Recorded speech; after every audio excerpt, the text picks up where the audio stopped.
Okay, so good morning, good afternoon, good evening to all of you connected with us today.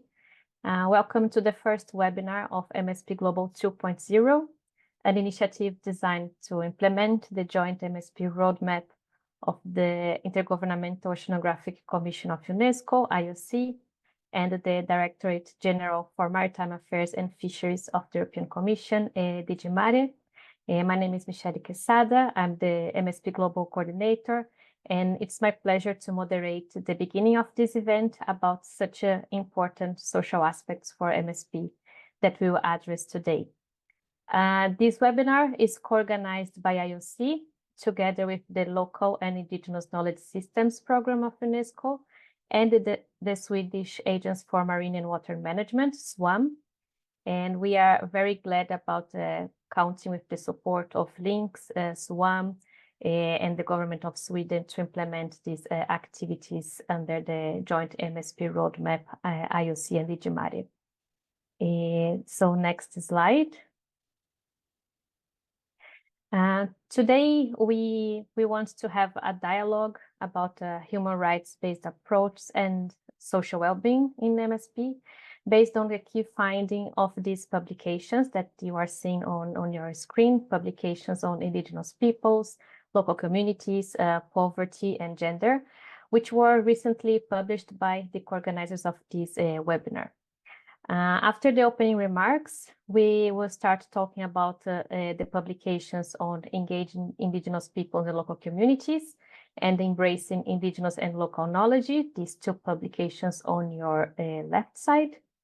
Then after that, we will have a block of presentations about the series of publications on poverty and gender considerations in MSP, the publications on your right side. Next slide. So before we start, I would like to mention a few housekeeping information. So this event has simultaneous interpretation in English, French, and Spanish.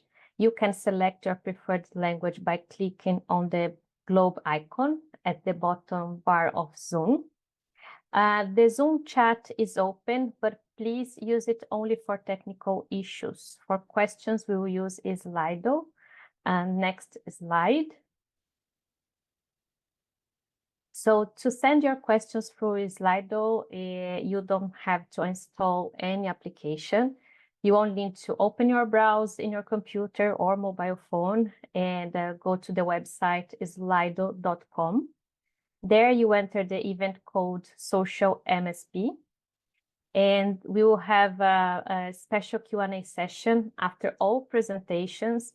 So if your question is for a specific speaker, please indicate the name of the speaker when writing your question.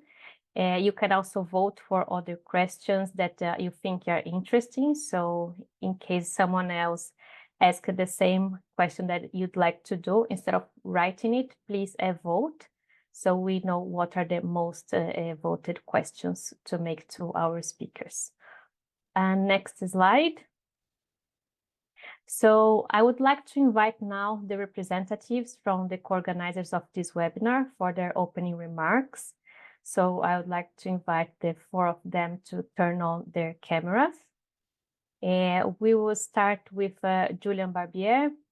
Julian is the head of Marine Policy and Regional Coordination Section, as well as the Ocean Decade Focal Point at IOC.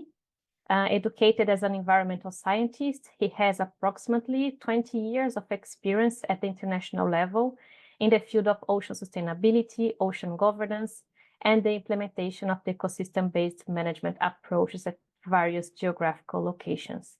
Julian, the floor is yours. We can stop sharing the screen. Great. Thank you very much, Michelle. I hope you can hear me. It's really a pleasure to welcome so many participants in this webinar, but also our speakers and our partners. This webinar is really about, human rights-based approach and social well-being in marine spatial planning, and I think it is an occasion to celebrate an important body of work that has been produced in the last few months, and also I would say a much-needed body of work to really support implementation of marine spatial planning in a more inclusive way.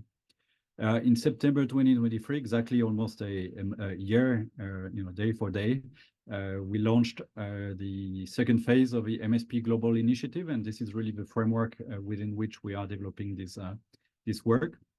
And the objective of the MSPglobal initiative, funded and supported by the European Commission, DG Mare, is really about fast-tracking implementation of MSP throughout the world by providing guidance, tools, identifying good practices, and also acknowledging where we have certain gaps in our knowledge and where we need to invest and prioritize action. We have a joint roadmap with the European Commission, which was renewed in 2022 through the Barcelona conference. And within this new phase of MSPglobal, we're really looking at trying to build a well-informed community of MSP practitioners, rights holders, and stakeholders that are supporting MSP process worldwide with appropriate and tailor-made tools and guidance to help them. I also want to acknowledge, beyond the MSPglobal initiative, the support that we have benefited for over almost 7 years. I think it started in 2017, right after the first Ocean conference. The support provided by the government of Sweden in really helping us to build the impact of our work at IOC, UNESCO, and MSP, and really replicate and build actions in all regions, and in particular in Africa, which has been an area of our joint collaboration with Sweden. I want to also highlight that this work that we're going to talk about today fits within the broader framework of a decade of ocean science for sustainable development, which is coordinated at IOC UNESCO. And I want to also, for those of you who maybe did not have a chance to attend the 2024 Barcelona conference of the UN Ocean Decade, a number of priority areas were set by the participants there for the remaining years of the decade. And one of them is certainly very much in line with what we are discussing today. This is really how we can really increase inclusivity of all knowledge systems in ocean management through tools, through capacity development, through a sharing of experiences. So I think we are starting with a strong base, but certainly much more remains to be done. And within the decade, we have identified a number of key principles for engagement and working with indigenous and local knowledge systems, but certainly much more needs to be done, and we will be doing much more, building partnership where indigenous and local knowledge stakeholders are equal partners in capacity exchange and also direct beneficiaries and contributors of initiatives related to the Ocean Decade. In that context, I also want to acknowledge the work of our colleagues here at UNESCO, the Local and Indigenous Knowledge Systems Links program, which also provides an international hub for defining some of those concepts and also documenting those practices around the world. And I think it's great that we can build this in-house collaboration in UNESCO to really ensure that these MSP processes that we are talking about are truly inclusive. As you will see, the publications we are going to discuss today are really were developed as a recognition that knowledge systems, governance mechanisms, and worldviews of indigenous people and local communities needs to be heard and needs to have a forum and a place to live. And I think beyond this recognition, what we're trying to do here is really influence how we are implementing MSP around the world, and hopefully influence also MSP practitioners who are working at a national or at a subnational scale to be able to foster meaningful engagement with ILK and IPRC groups. Equally important when we talk about social aspects of marine spatial planning is the adoption of an approach that focuses on local communities' livelihoods and social well-being. And I think, again, we are going to talk about some of those publications and the work, particularly in East Africa.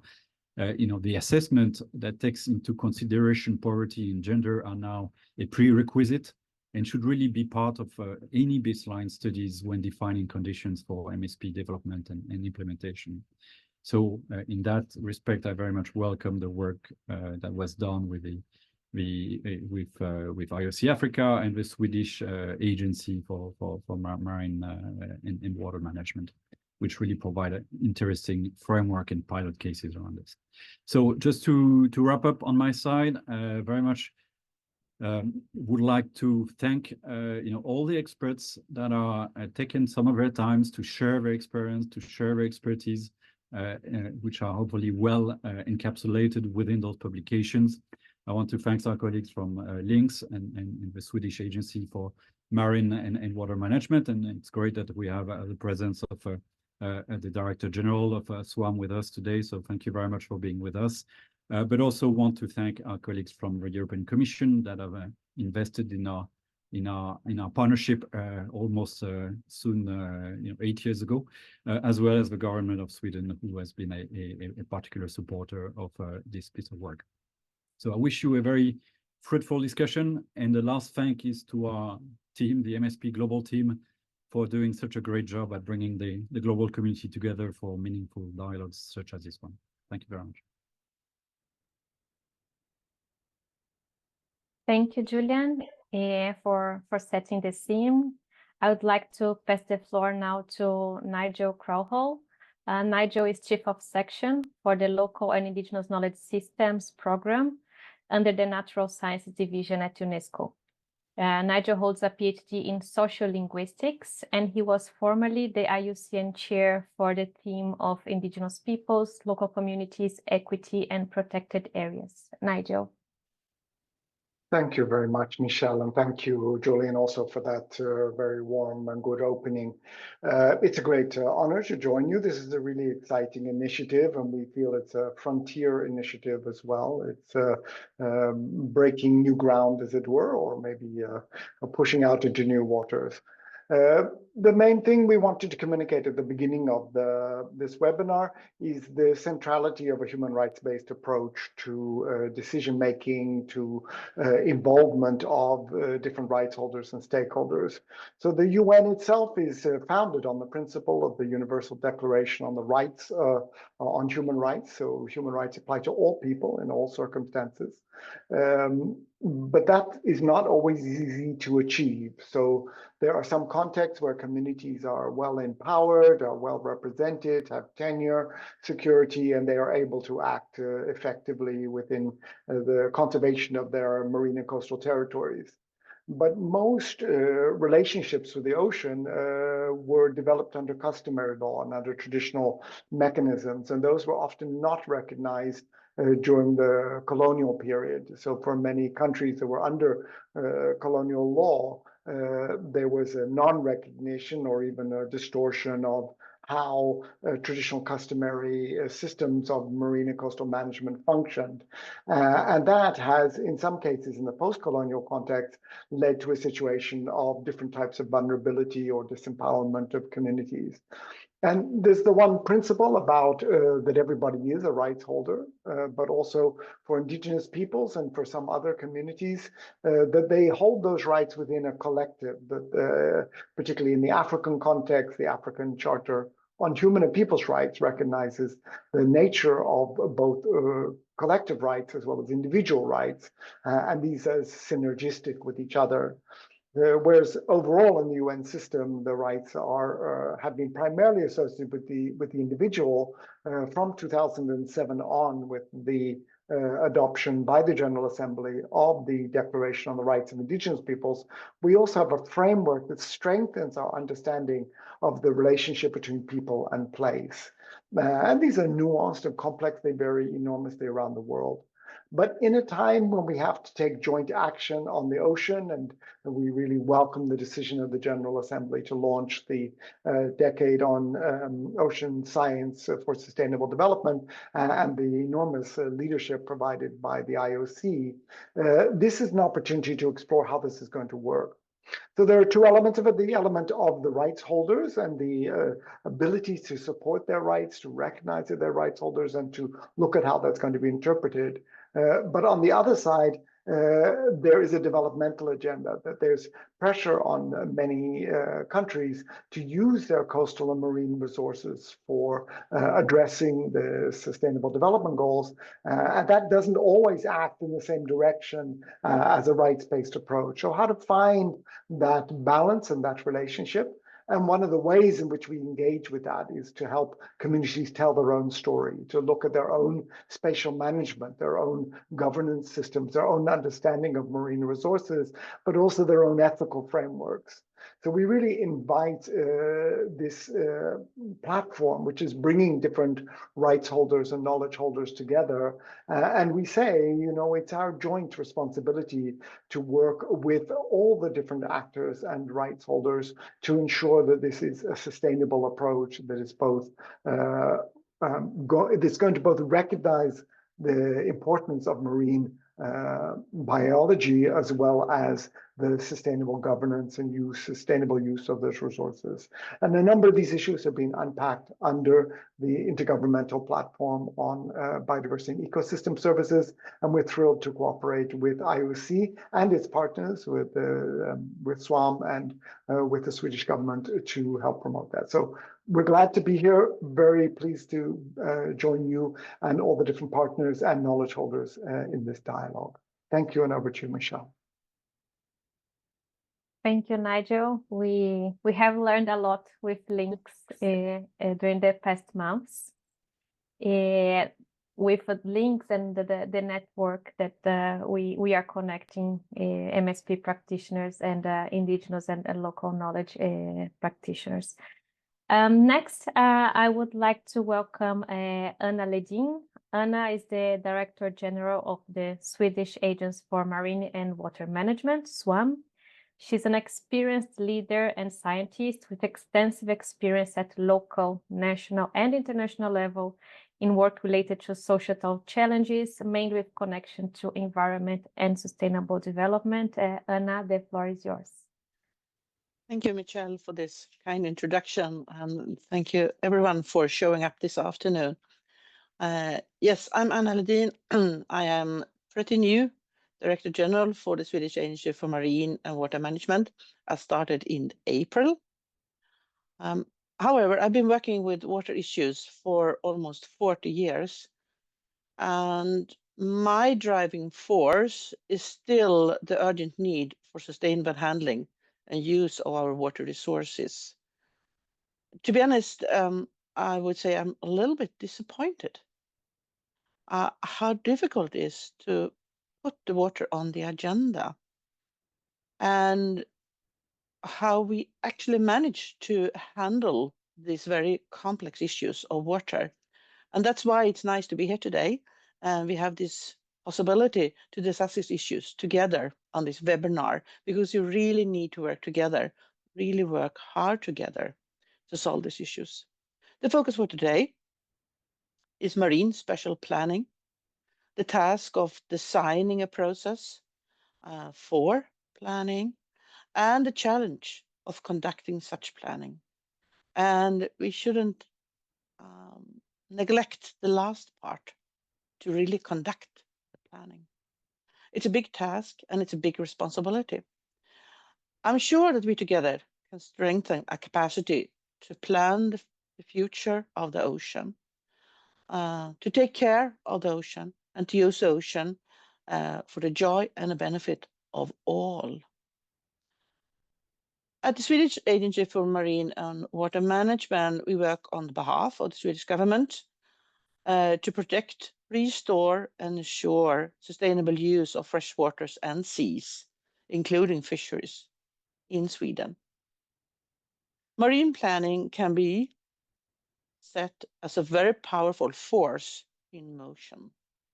Because of that, it is really important to consider how vulnerable groups are affected by the different options to be taken.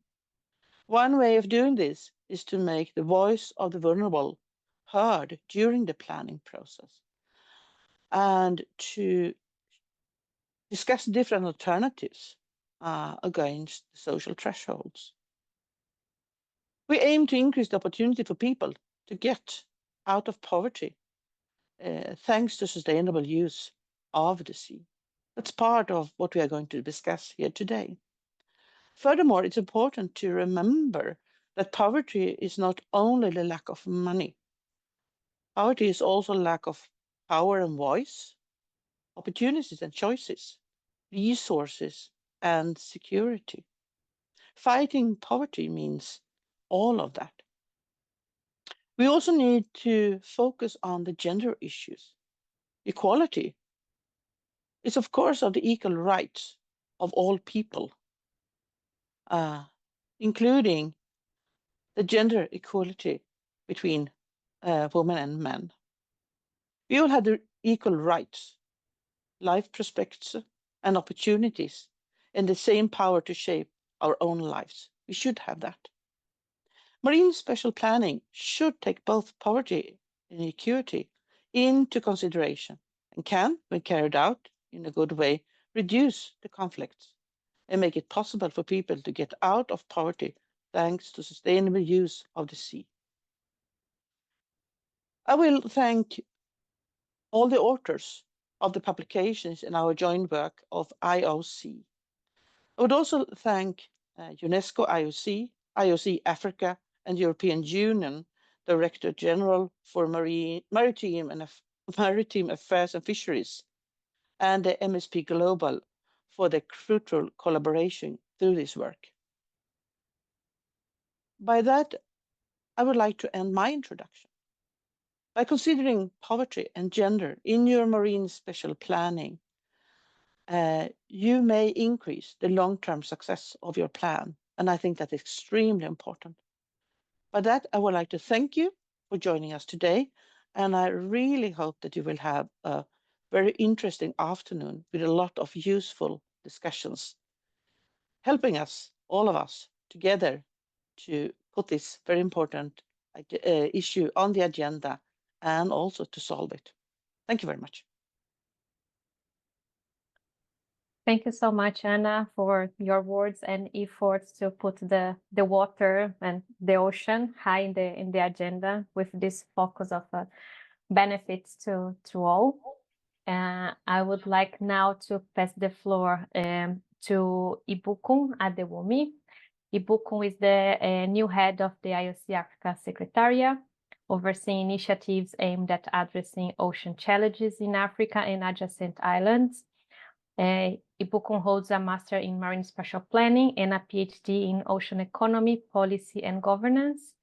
He has over 15 years of experience, and he has actively engaged in national, regional, and global collaborations, contributing to the development of sustainable ocean governance and capacity building. The floor is yours, Ibukun.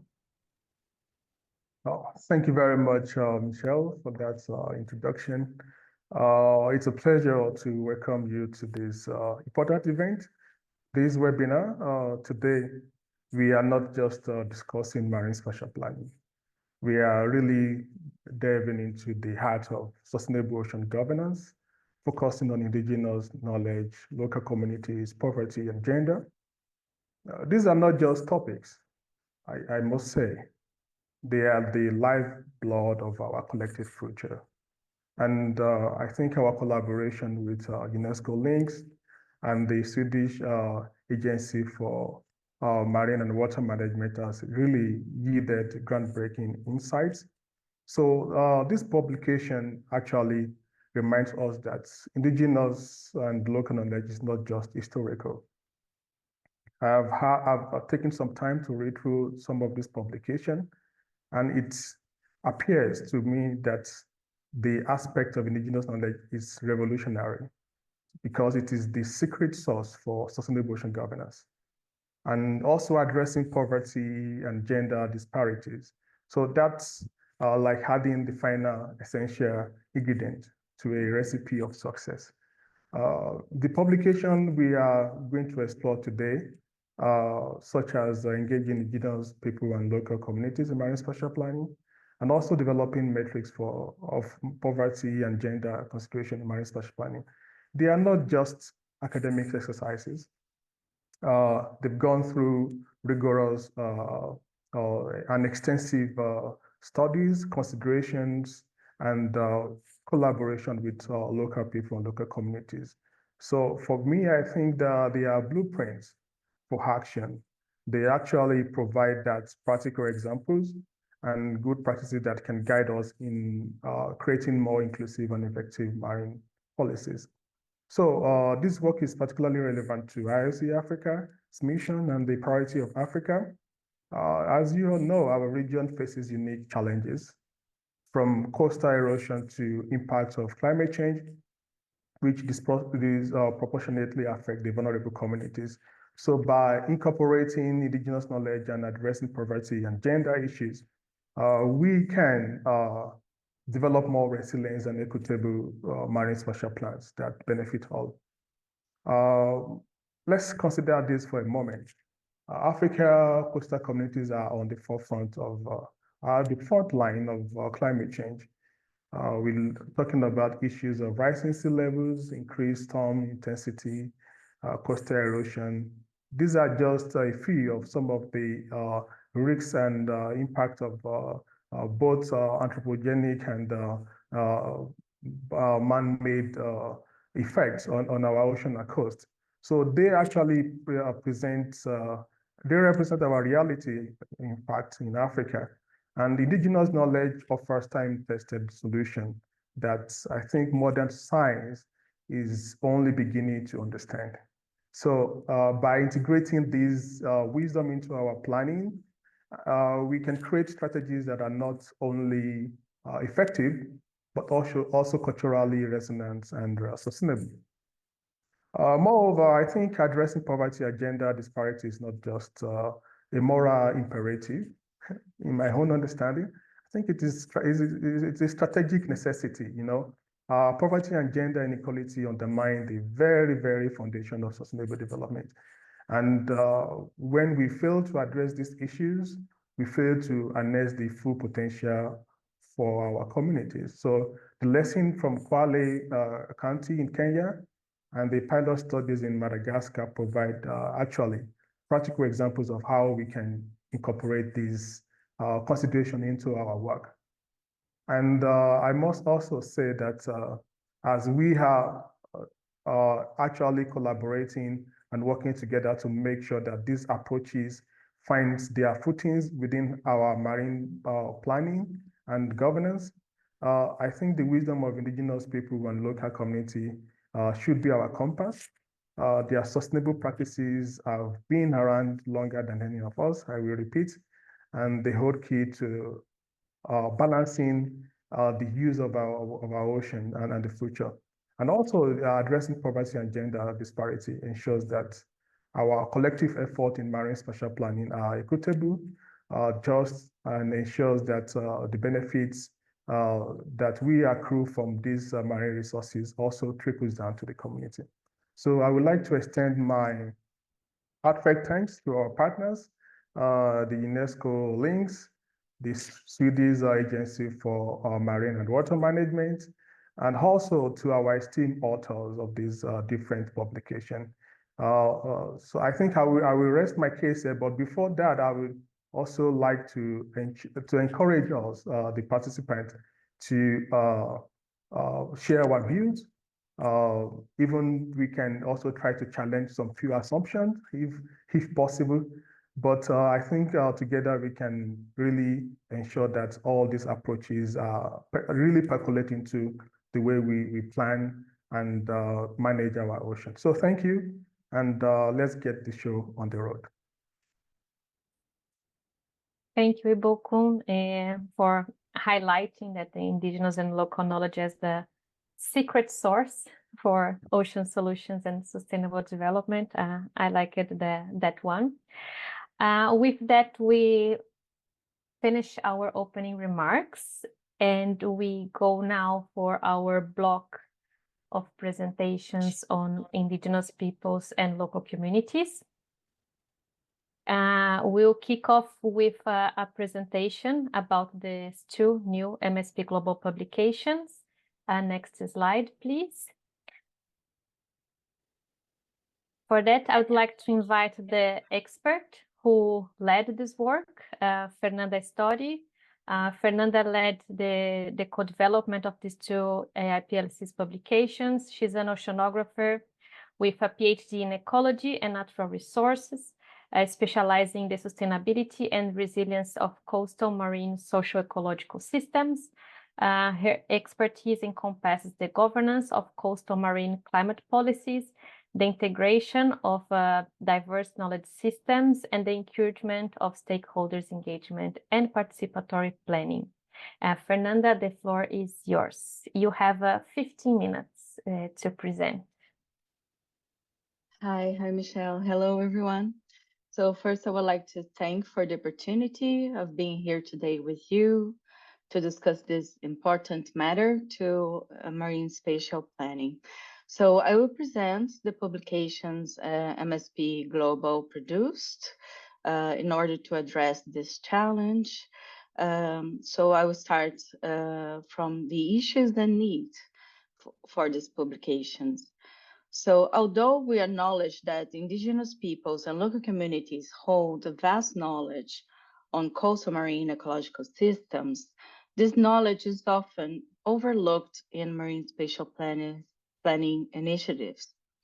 And IPLCs, indigenous peoples and local communities, are not always engaged or effectively engaged in MSP processes.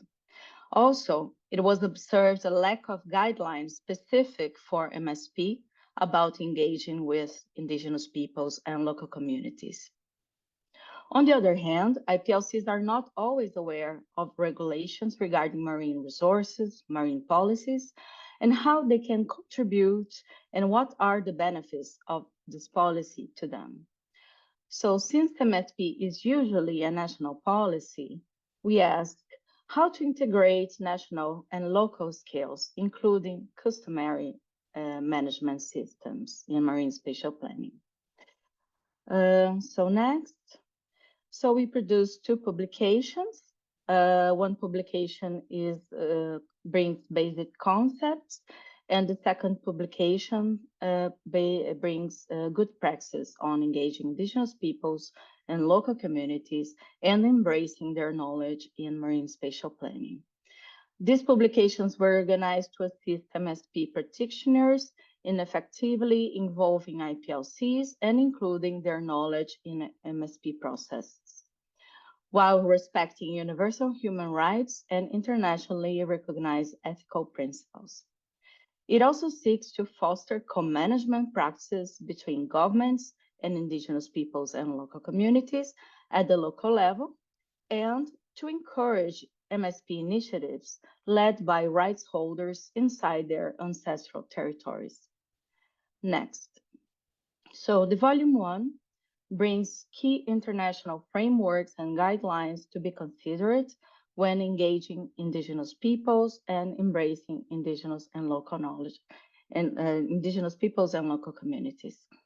It also discusses strategies for engaging indigenous peoples and local communities and including these knowledge systems in coastal and marine planning and management, such as main concepts, methods, and also bring examples of communities leading MSP processes within their maritime territories.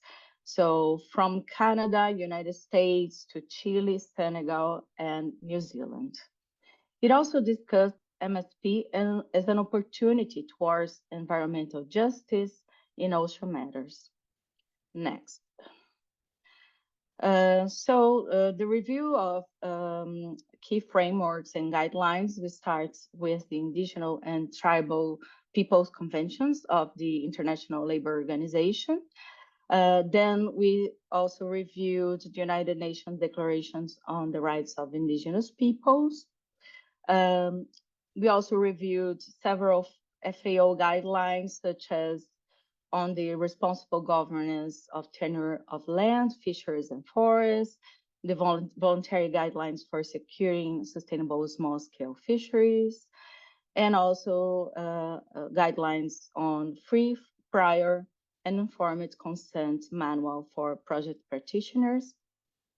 We also reviewed and summarized the Paris Agreement on climate change and several CBD Convention of Biological Diversity related protocols and frameworks concerning the inclusion of indigenous and local knowledge in these frameworks, such as the Nagoya Protocol, Coming Montreal Global Biodiversity Framework, and also approach to recognizing and working with indigenous and local knowledge in the IPBS.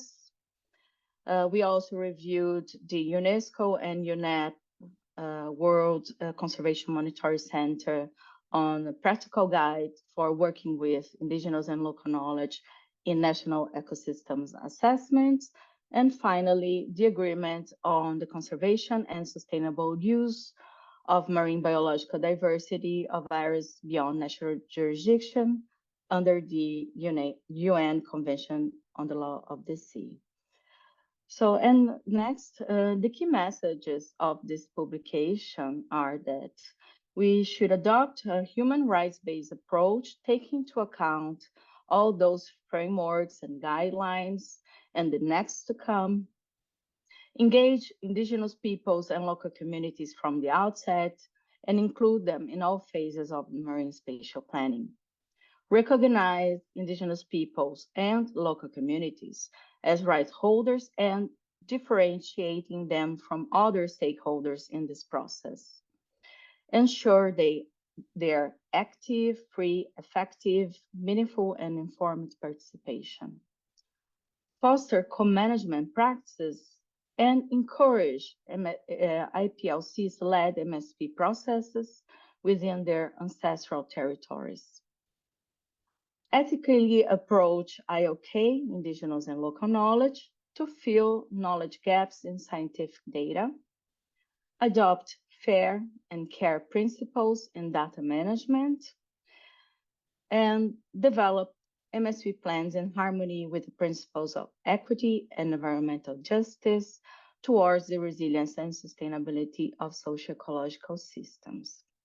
So next, so the second publication on good practice was produced by engaging a diverse group of indigenous peoples and local communities, representatives, networks, and practitioners in the project, so they had a voice in this framework. He aimed to foster a continued collaboration of a pool of indigenous and non-indigenous experts in marine spatial planning.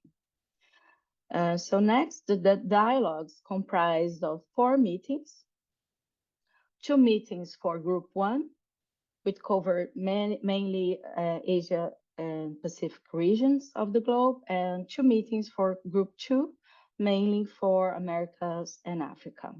So in the first round of the meetings, we discussed challenges and good practice for integrating customary management systems in marine spatial planning. And in the second round, we refined the recommendations that integrates this publication. So next, when we asked the participants what ocean meant to them, the most cited words were life, interconnected, peace, beauty, ancestors, relationship, rights holders, everything. So next, the main challenges recognized by the participants concerning the integration of these knowledge systems and engaging indigenous peoples and local communities in marine policies were, for example, divergent visions, objectives, and values of indigenous peoples and local communities, governments, and other social and economic groups, mismatch between customary and governmental management systems, disregard for indigenous peoples and local communities' recognition and rights, inadequate and tokenistic engagement of IPLCs in the process, methodological concerns related to recognizing and including indigenous and local knowledge into marine policies, limited governmental capacity and lack of support for IPLCs to facilitate their engagement in marine policies, and also a historical lack of implementation and enforcement of policies and agreements, which leads to a lack of trust in institutions. So next.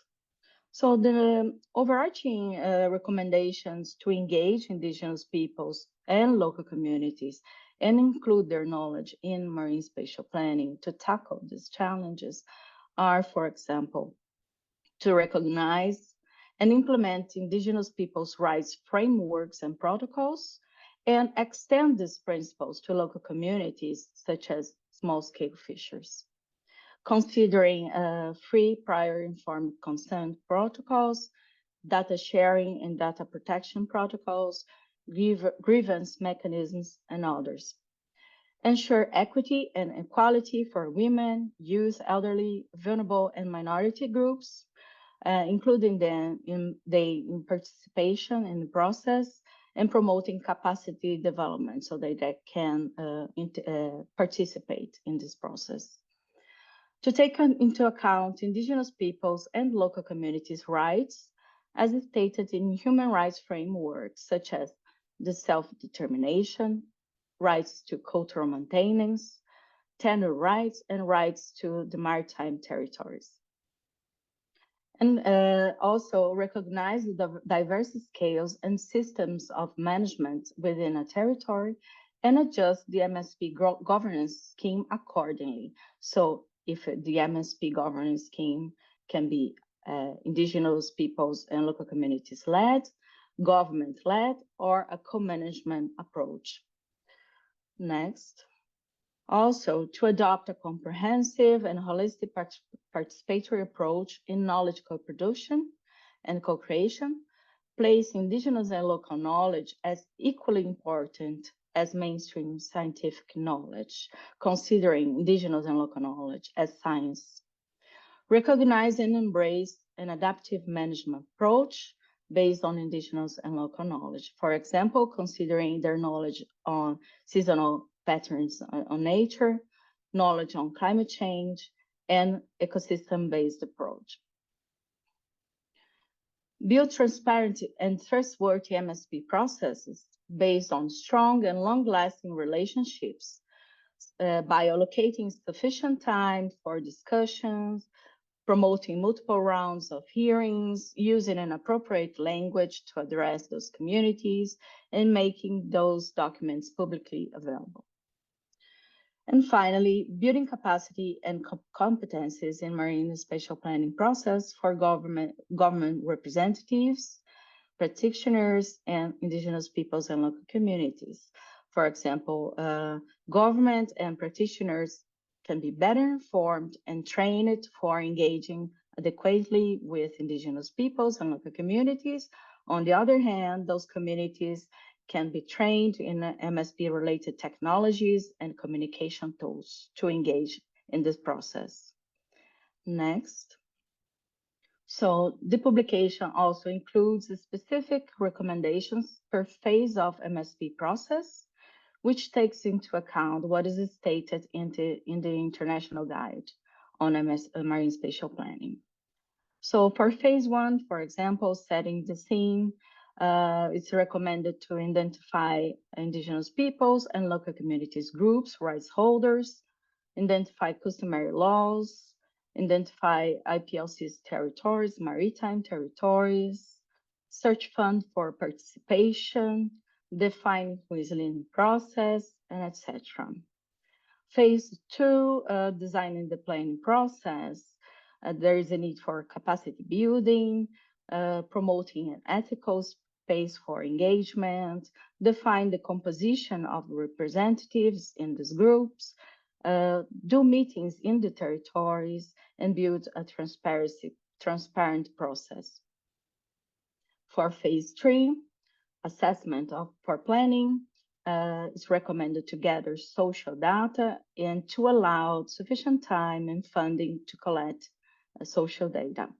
Respect customary management practices and data based on indigenous and local knowledge, considering the free prior and informed consent protocols, developing ethical protocols, and facilitating community mapping processes. For phase 4, developing the Marine Spatial Plan, we recommend promoting a participatory zoning process with communities, engage in multiple consultations, enable IPLCs to endorse the plan in line with the free, prior, and informed consent, and also promote trainings on the use of MSP portals and platforms. For phase 5, enabling the implementation of the Marine Spatial Plan, it's recommended to approach a multi-governance system, utilize effective and user-friendly methods for continuous communication, involve IPLCs in compliance and enforcement of the plan, and secure funding for long-term engagement. For phase 6, monitoring and evaluation and adaptation of the process and the plan, it's recommended to include indicators about the engagement process, the distribution of benefits, empower IPLCs to engage in monitoring, and also engage them in the adaptation of the plan. So next. So while these publications outline basic requirements for an inclusive and equitable engagement of Indigenous peoples and local communities in marine spatial planning processes, it's important to note that these are not exhaustive. Now we need to discuss ways to move forward in this process, disseminating these good practices and working for a continuous update of these to adhere to the latest legal obligations under a human rights-based approach and other relevant guidelines. So thank you. I would like to thank all MSP Global team and also all the collaborators of these publications. Thank you. Thank you, Fernanda, for presenting this collaborative work, but mainly for your dedication to lead this work.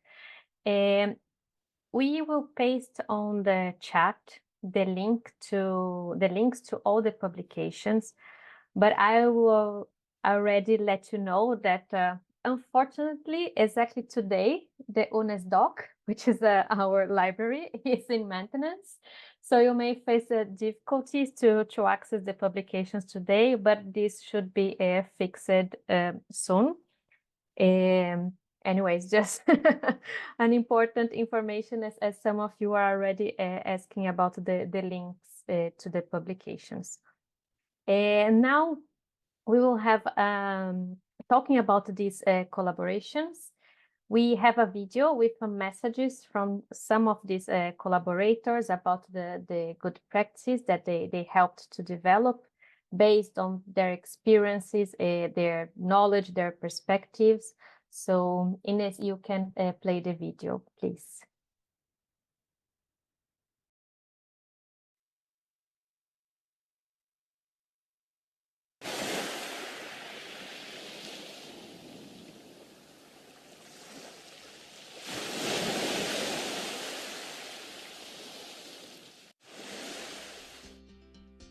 Marine spatial planning can be a very important tool to promote discussion and dialogue between the different interest sectors in sustainable use of the ocean.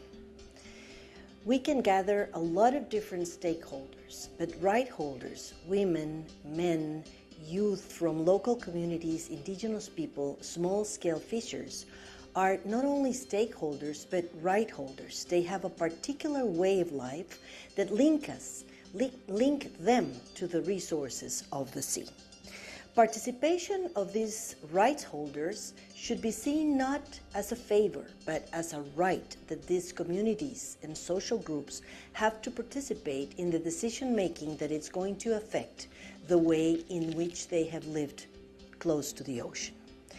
IPLC, small-scale fishers, should not only be involved into marine spatial planning, they have a right to participate in every single decision that has an impact in their livelihoods. That is why we have certain issues that need to be considered prior to their participation. For example, the free, prior, informed consent, the information related to the objectives of the exercise, equal fair conditions to participate, that could mean supporting the way in which they're coming from their communities, and posterior to the exercise, the sharing of the information, conclusions, and recommendations from the exercise. Particularly for small-scale fishers, it is of great importance also to consider other issues.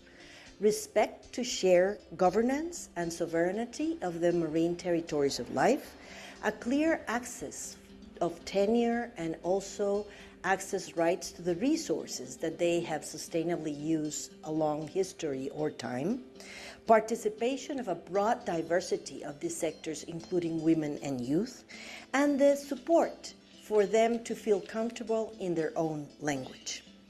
Marine spatial planning can be a very useful tool. Yes, and only yes, if it's possible to incorporate the right holders that sustainably use the resources and are the true caretakers of the sea.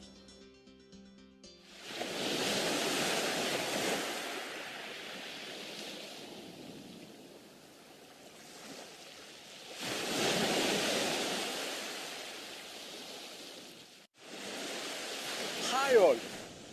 I get your attention into two instances of good practices in the southwest coast of India.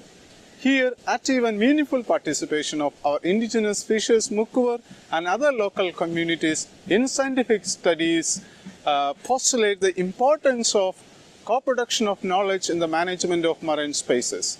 Number one, preparation of the first biodiversity register in India. This report is based on the ILK of our community and prepared by the coastal researchers. It identified key biodiversity areas, rich marine biodiversity, and also more than 400 crabs and marine sponges, and more than 300 fish species and other related species. So what we plan here? Will you promote ecotourism or sustainable fisheries or coastal infrastructure like port development?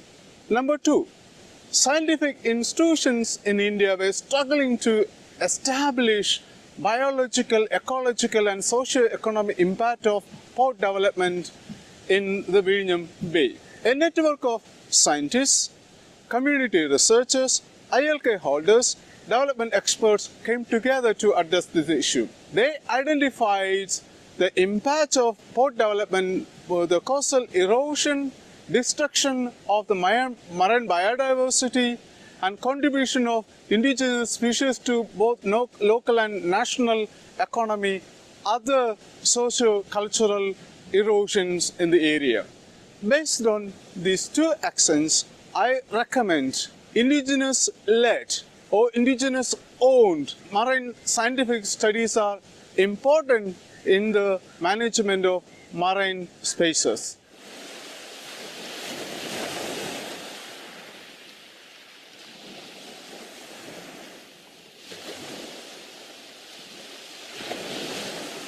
Waltok. Thank you so much for joining us today. My name is Heather Soyuk-Jean-Gordon. I'm a Nupyak, an enrolled citizen of the Nome Eskimo community in the United States. I was one of the authors that helped co-develop this product, and I wanted to share a few things about Indigenous people in marine spatial planning that I think is very important to remember. Indigenous people are inherently sovereign people, existing prior to colonization, and their sovereignty has never been extinguished. Most of their lands have been unceded and were just taken by colonization practices, often based around terra nullius, that the land was empty, even though it was not. So Indigenous peoples live and exist in these areas, drawing on the marine environment, which we see as intricately connected to the land environment and the rivers and lakes as well, as different marine animals, especially looking at salmon, live across these parts of the water, all the way inland to lakes, all the way out in rivers to feed in the sea. So when Indigenous perspectives enter marine spatial planning, it's more than just looking only at the marine environment, but looking at a broader perspective of the area that's being traveled by marine animals. Additionally, Indigenous people draw on the marine environment, primarily traditionally and very much so still in the Arctic, where I'm from, for our food security. So marine spatial planning is very important to us because currently there hasn't really been much marine spatial planning done in the Arctic, especially at all in Alaska. We were trying to get some funding to do it in the Bering Strait, but it hasn't come through. And the reason we wanted to do this is because shipping is increasing in the Arctic, and shipping lanes are opening that really haven't been open year-round before. Indigenous people live off of walrus, live off of whales, live off of different fish, seals, all these different animals that are impacted by the noise of ships, the noise underwater, the pollution that's coming out of the smokestacks. So we have noise pollution, we have, air pollution, we have pollution in the waters coming from the bilge and the different potentially foreign particles and plants being put into water as boats move across different areas. And so Indigenous people really want to take a lead in marine spatial planning to ensure that their food systems remain intact, not only for food security, but for the practice of cultural continuity to enable us to keep sharing our ways of life with our children and the next generation so that these ways of living are not lost. And we ask those who want to, use marine spaces to engage in marine spatial planning to build relationships first and to truly co-produce a marine spatial plan, recognizing that it comes from multiple ways of knowing, draws on different knowledge systems, and recognizes different values, all the way from food to economic to political to security issues. And that's what I would just really urge more than anything, is the inclusion of indigenous peoples that are often ignored, when really the marine waters are central to our food sources, and also the recognition of our knowledge, and that marine spatial planning really needs to be co-produced, drawing on all knowledge available to develop the most sustainable use of a region.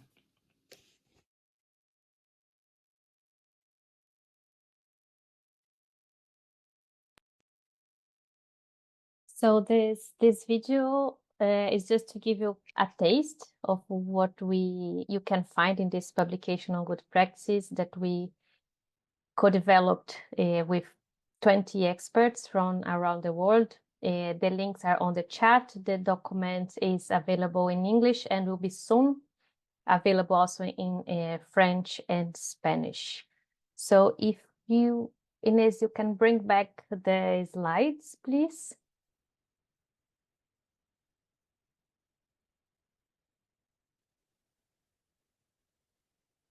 The next one. Yes. So before we start this, the last part of the IPLC block, I would like to remind everyone to write your question on Slido. Please use Slido for that instead of the chat. So next one. This publication of good practices includes also some case studies to showcase the relevance of indigenous and local knowledge when planning and managing the ocean space and its resources. We will now listen to 3 of these case studies. I would like to invite now Johnson Jament, Pascal Toya, and Vivienne Solis Rivera to turn on their cameras.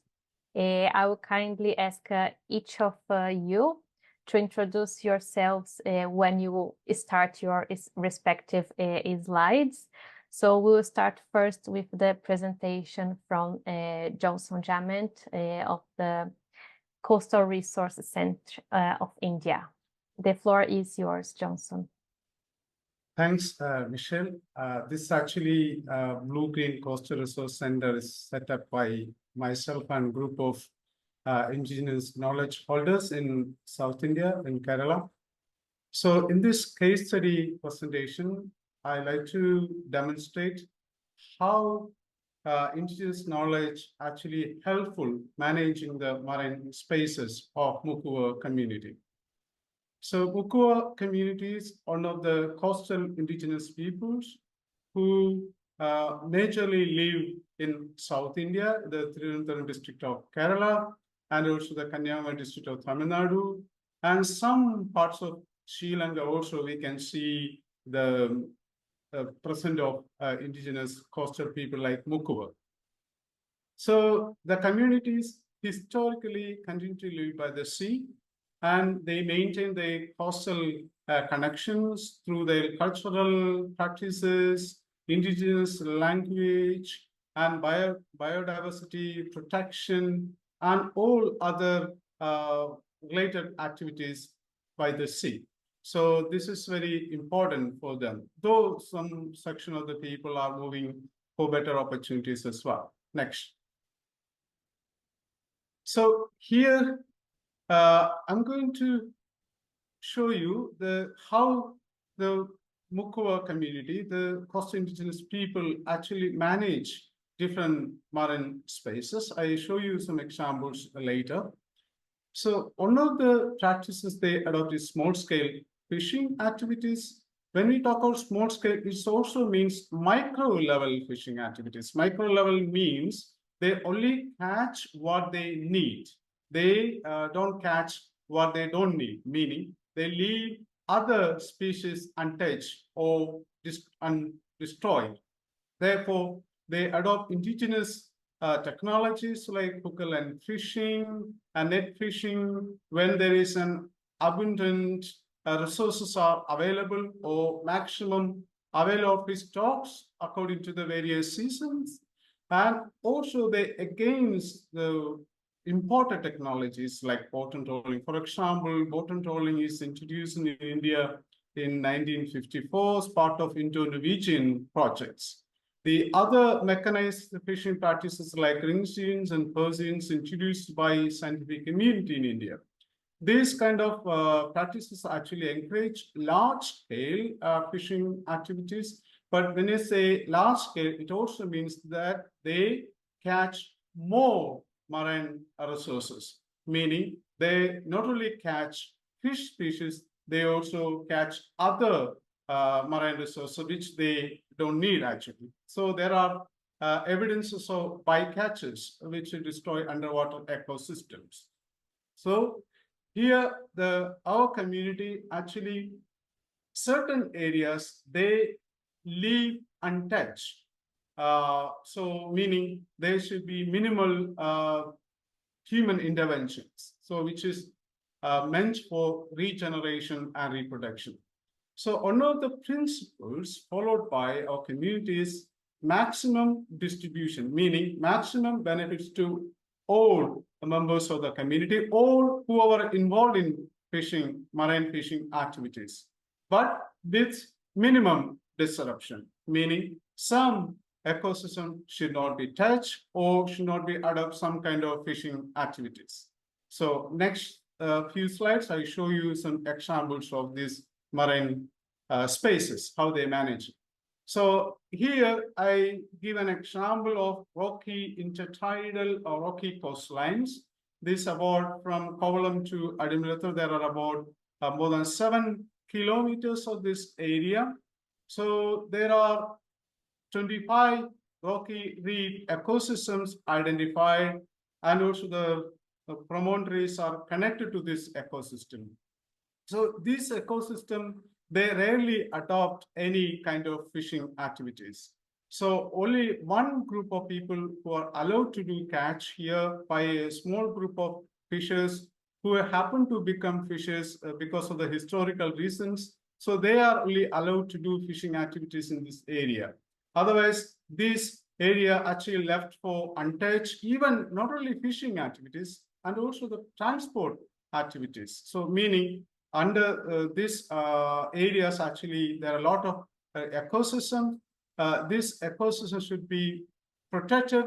Therefore, these are considered the key biodiversity areas. So we should adopt minimal transport activities, marine transport, for example. Next.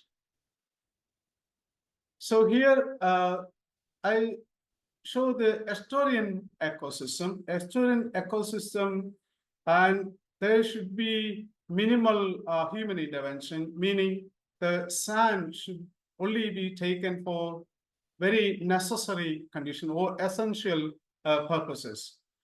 So the other way they manage this ecosystem is only the fishers who are not able to do marine fishing activities at sea. So because they don't have other means, therefore this area is reserved for the fishers who are not able to do marine fishing activities. So they are known as estuarine fishers, for example. Next. So here again, the beach ecosystems are very important. For our community, beach is the natural protection when there is a kind of a high wind waves or tsunami type of thing, or maybe cyclones. So for example, in 2004, December tsunami did not affect us because of the ecosystem I mentioned earlier, the rocky reefs ecosystem, and also the beach ecosystem protected us from the tsunami impact. Therefore, sand from these beaches should be taken for only domestic use or essential purposes, not for commercial purposes. Next.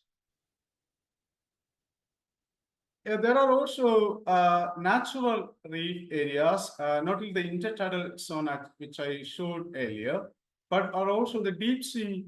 There are a lot of natural ecosystems like reef ecosystem, rocky reefs, and platform reefs. So there are different ecosystems.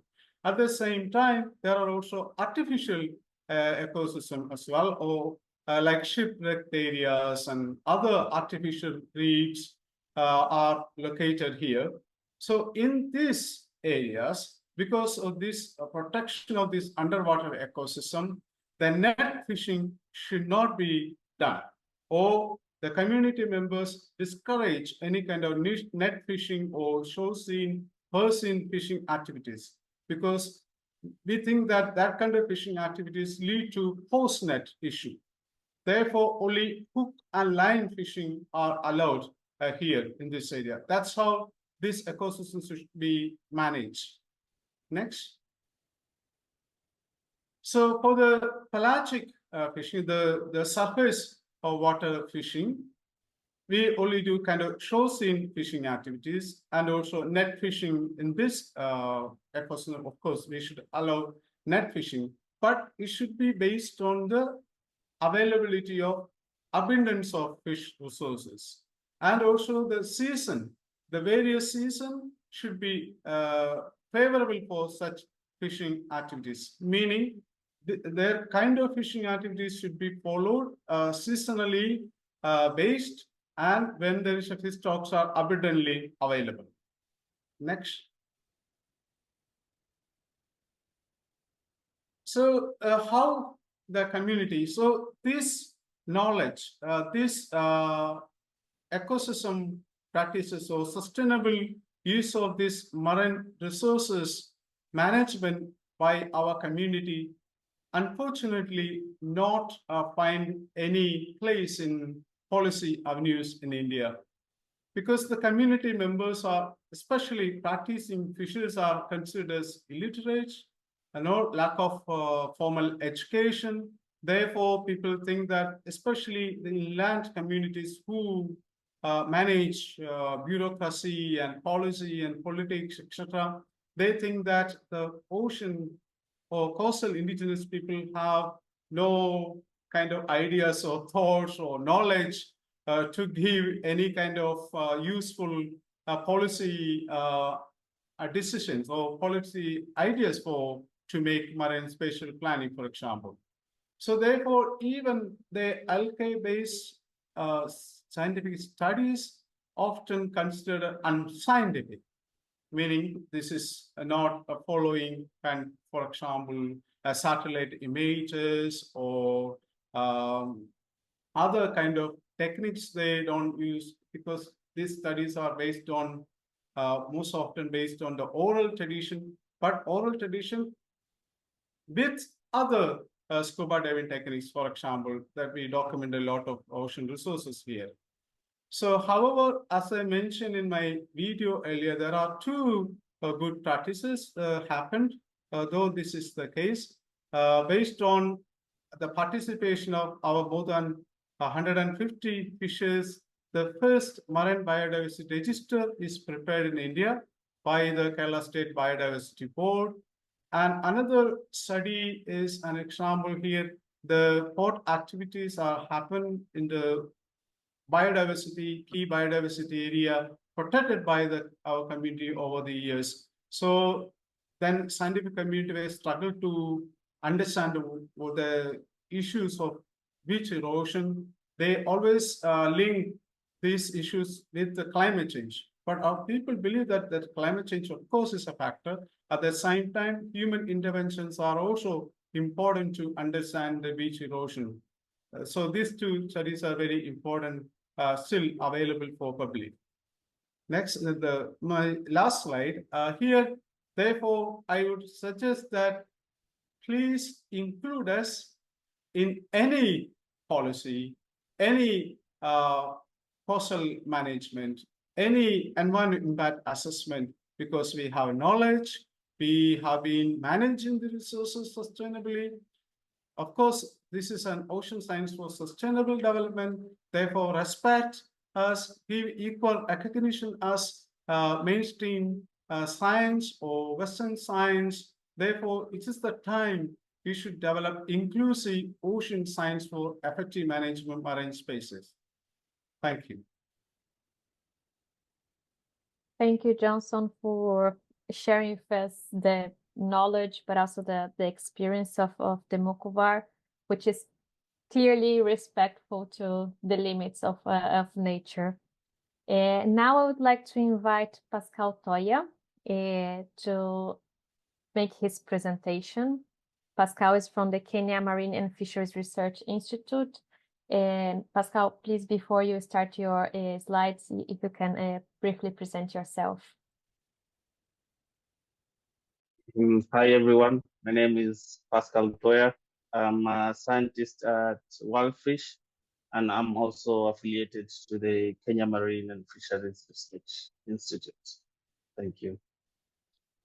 I'm going to give this short presentation about the inclusion of local communities and specifically artisanal fishers.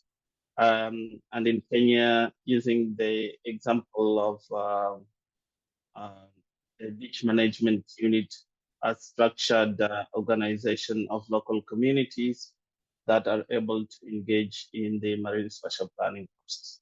And the take-home message from this presentation would be that the structuring of indigenous community or local communities makes it easier for them to be involved in the ocean governance processes, including marine spatial planning processes. And the example of Kenya co-management structure make it a good example for it to be replicated elsewhere in the globe. It's not the perfect, it's not perfect, but at least it gives a good structure and opportunity for communities to be engaged. And I'm going to demonstrate that in the coming slide. Next. So the whole discussions today is why human rights are important, especially for marine spatial planning. Indigenous communities have often been left out in ocean governance issues, despite them being core, especially in the exploitation of marine resources.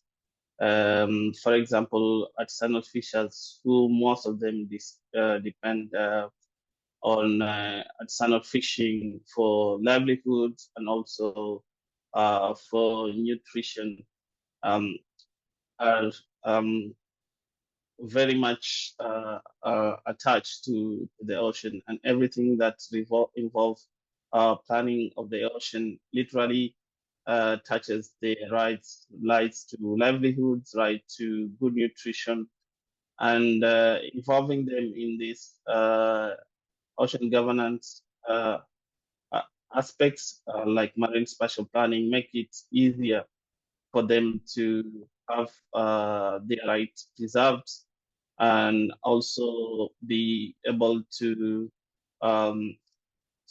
sustain ocean resources, because they are the users of the ocean. And if they are not able to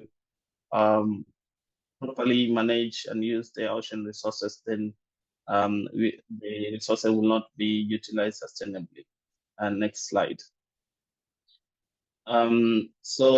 The co-management structure in Kenya, that is basically made of beach management units, is a structure that is recognized by the government. It was established under the BMU legislation of 2007. That recognizes that fishes are important in the stewardship of the ocean, and must be involved in the management.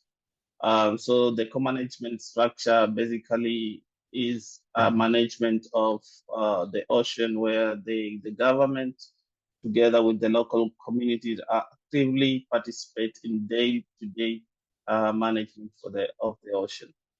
So beach management units are comprised of local community, mostly fishers, that come to, not just fishers, but fishers together with other stakeholders that in one way or another are dependent on the ocean or fisheries resources. This includes women who sell fish, boat owners, boat repair, net repairers, and so on. So they are organized in a way that they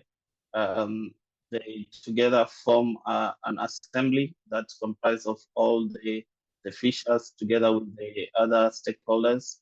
And in this formation, they elect some BMU executive that are responsible to day-to-day running of the activities, and also in charge of the beach management units.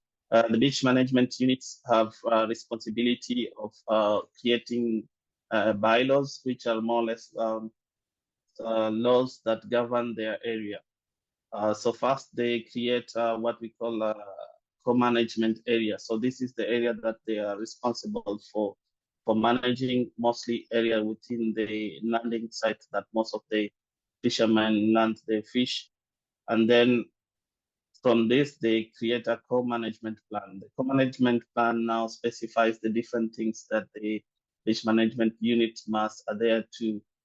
This include things such as landing rules related to landing and maintenance of the beach, the rules related to managing the ocean space. They can, for example, create areas that are marine protected area. For the ones that are created by the communities, we call them tengefus in Kenya. So these no-take areas, if the bylaws stipulates that someone must not fish in this area, then they have the bylaws have to be followed, and they are recognized by the law. So this structure then again has a bigger role in also trying to resolve conflicts among just the different members in the beach management units, and also implementing not just also the bylaw, but also the laws under the Fisheries Act as stipulated by the government. Next slide, please. So as you can see, the structure of the BMU now gives a good platform where now fishers can now be, or a structure that fishers can be engaged in governance issues such as marine spatial planning. And this is really a two-way. It's not just the community benefiting from the MSP process, but also the government agencies which are responsible for doing the marine spatial planning are also benefiting from this structure of the beach management unit. So in a way, for example, as I've displayed in this slide, that you are now able to get the beach management units input their data on their marine areas. So when the beach management units are creating the co-management plan for the area, they have to consider all aspects of management, including ecological issues and economical issues affecting their fisheries. So there is, as part of the Marine Spatial Planning process in Kenya, this has really helped because the data that has been generated and already generated by the beach management unit when they are developing the co-management area plan can now be directly included in the marine spatial planning process. And because the initial co-management process is led by the community themselves, then you have this reflects the ideas and knowledge of conservation. For example, as I mentioned earlier, if they are able to create not small no-text zones such as the Tengefus, then this is always usually informed by the knowledge that the fishers have of which are the best area for them to protect. So in this way, you say the local knowledge is impacting the marine spatial planning process. And on the other side, next slide, please.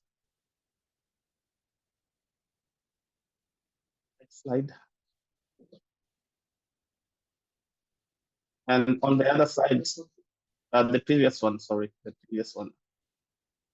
You have gone as, yes. On the other side as well, we get to see that the MSP also supports the local community. I've mentioned that the Kenya now is currently in the process of doing a marine spatial plan for the EEZ. If in this structure, the co-management plan that have already been developed by the fishers community are incorporated into the marine spatial planning process, then the communities are able to get some form of ownership of their areas, and also this is going to support their livelihood, because some of these, for example, the small no-text zone areas are areas that are being created to support fisheries. The picture you can see is a fisherman who is from fishing from a recent opening of a closure in Munje. So the community there has designated area as temporary or seasonal no-take areas that are mostly targeting octopus. So they put the closure for about 5 to 6 months, and then they open the area for 1-2 days for them to fish. And from the recent experience, they are getting better catches from this. So if such areas will also be, the plan is to have those included in the marine spatial law process, which is going to protect the livelihood of these fishes. Next slide, please. And so as much as this structure of marine spatial planning that I have described look very rosy, there are also a bit of some challenges, especially if their ideas and everything has to be included in the marine spatial planning process. These are some of the challenges that I'm foreseeing, and this is mostly from my experience in the engagements and the marine spatial planning process in Kenya. And one of the challenges that we have is, like, most beach management units don't have enough financial resources, and not just financial but also technical, to actively participate in the marine spatial planning process. Because marine spatial planning, the discussion around the development sometimes can be a bit technical. The community sometimes have the knowledge. Now interpreting that into a more technical aspect that can be in the MSP process, that is where the challenge is. And sometimes if they don't have the financial resources, then they have to depend on the people who are running the process for them to be included in the MSP process. I'm also seeing a challenge of power imbalance. As you know, these communities sometimes are very reserved and only interact among themselves. Bringing them in the same table with big players in the ocean governance and government agency, sometimes their voices is not well heard. They have the opportunity, but because this has the bigger players sometimes tend to have more power and say in terms of the discussion. And also another challenge is about the coordination. Sometimes because this is we already have the co-management plans existing in this space, and now we want to take those into the marine spatial planning process. So the challenge is maybe there is a difference in terms of the objective of what the co-management plans have and what is in the MSP process. So this can bring some sort of disjointment in terms of how to articulate the two together. And yes, as I said earlier, sometimes the marine spatial planning process on the higher level may not also be inclusive of the other players that are on the lower side, such as the beach management units.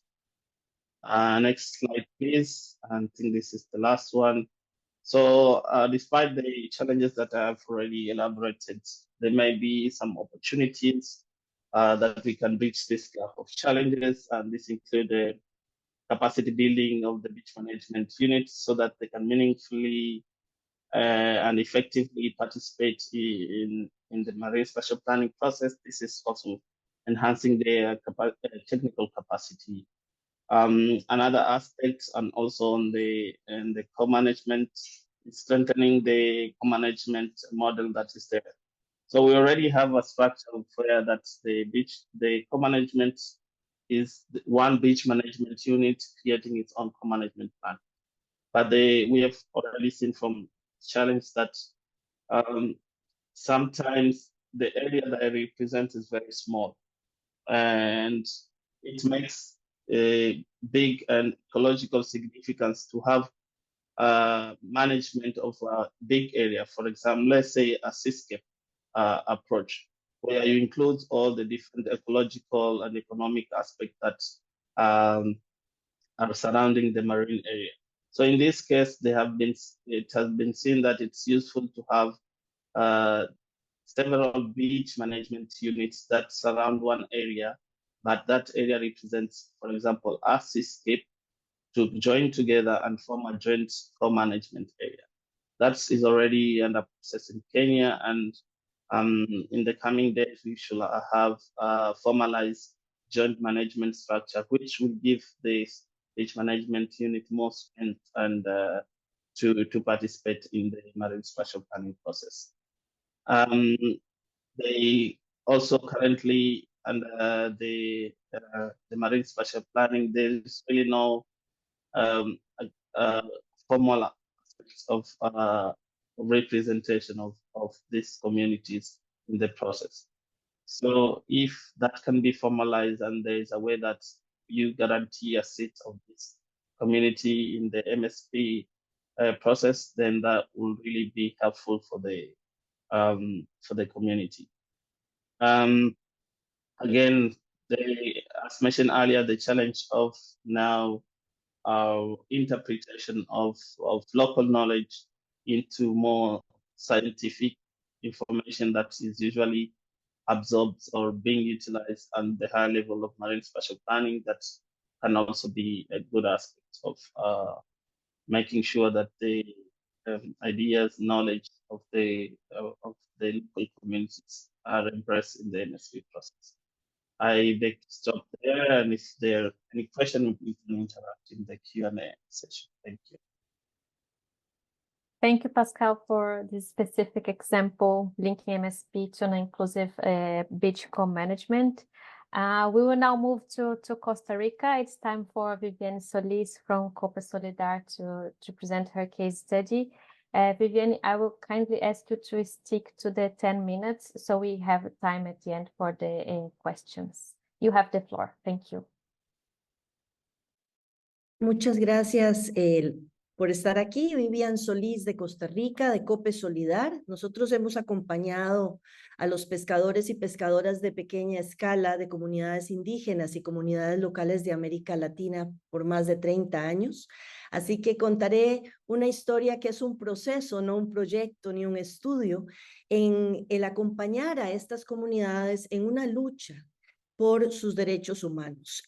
Como decía el doctor Crowell, amigo y querido colega, y también lo mencionaba la señora Ledia, hemos decidido como planeta decided as a planet to include and involve now for the development of joint actions for ocean management and ocean care, and we have decided to include these communities.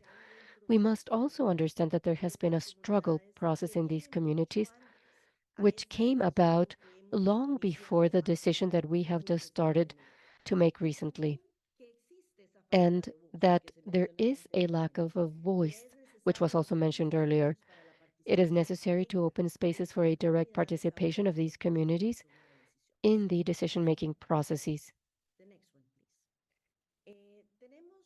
We have to understand the context. The next slide, please.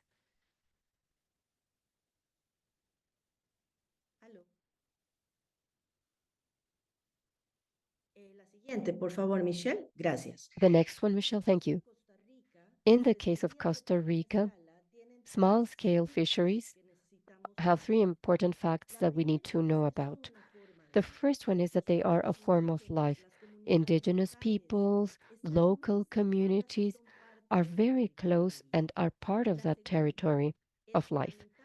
The second is that unfortunately 8 in every 10 small-scale fisher folks, without considering women, are non-formal. This means that before the state, they are not compliant with the fundamental rights, human rights. And this is something that we need to take into consideration when talking about their participation in decision-making processes, such as the special organization. And as we see on the right-hand side pictures, they are competing with other very strong sectors like mass tourism, industrialization, large-scale fisheries, sports fishing, and also long-line fishing. So they are at a disadvantage compared to others. The next one, please.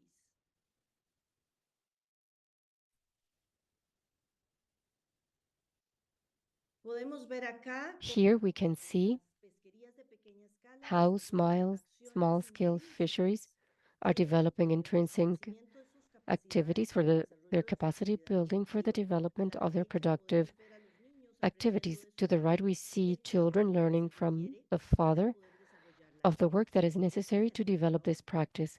The next one, please. Next one, please. Thank you. We see that this also occurs among women who are gathering mollusks in Latin America, and they learn.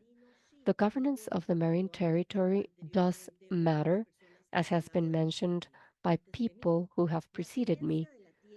Tenure and access rights are key and important in this sense.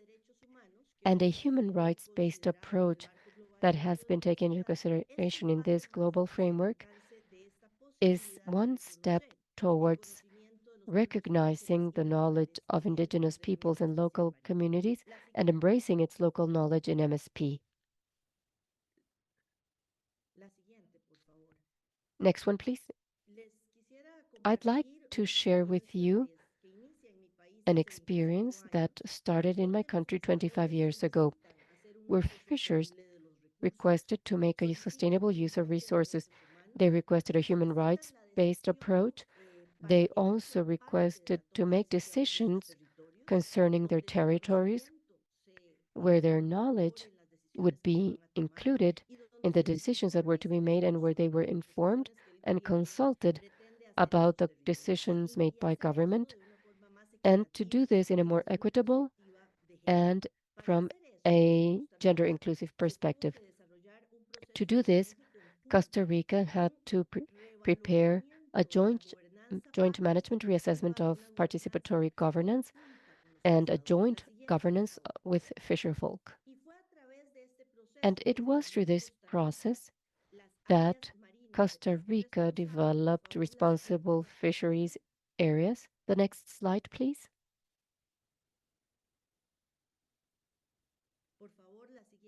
And the next one, please. Thank you.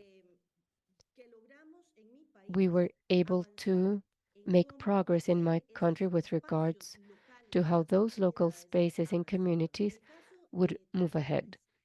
In the case of Arcoles, which is a community that is in the Central Pacific, we were able through this process to include the knowledge of fishermen and women in order to see over 70 commercial fishing species, to include 200 small-scale fisher people from 4 coastal communities that now have 4 warehouse centers or gathering centers, and have the largest database in small-scale fisheries in Costa Rica. This would not have been possible if that traditional knowledge was not open to everybody. The next one, a very high marine...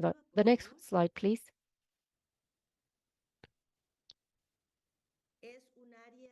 A marine responsible fishing area is an area of biological importance, sociocultural, and fisheries characteristics that are delimited by and geographic coordinates and other mechanisms that allow the identification of their limits, and where we expect to keep small-scale fishing as a priority precisely by recognizing that this is more than an economic activity, a form of life.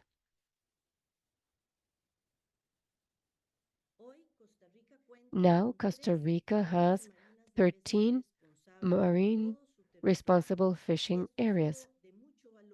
And this has been very valuable because it has enabled not only to zone the small areas with traditional knowledge of fisher folk, but also to generate a network.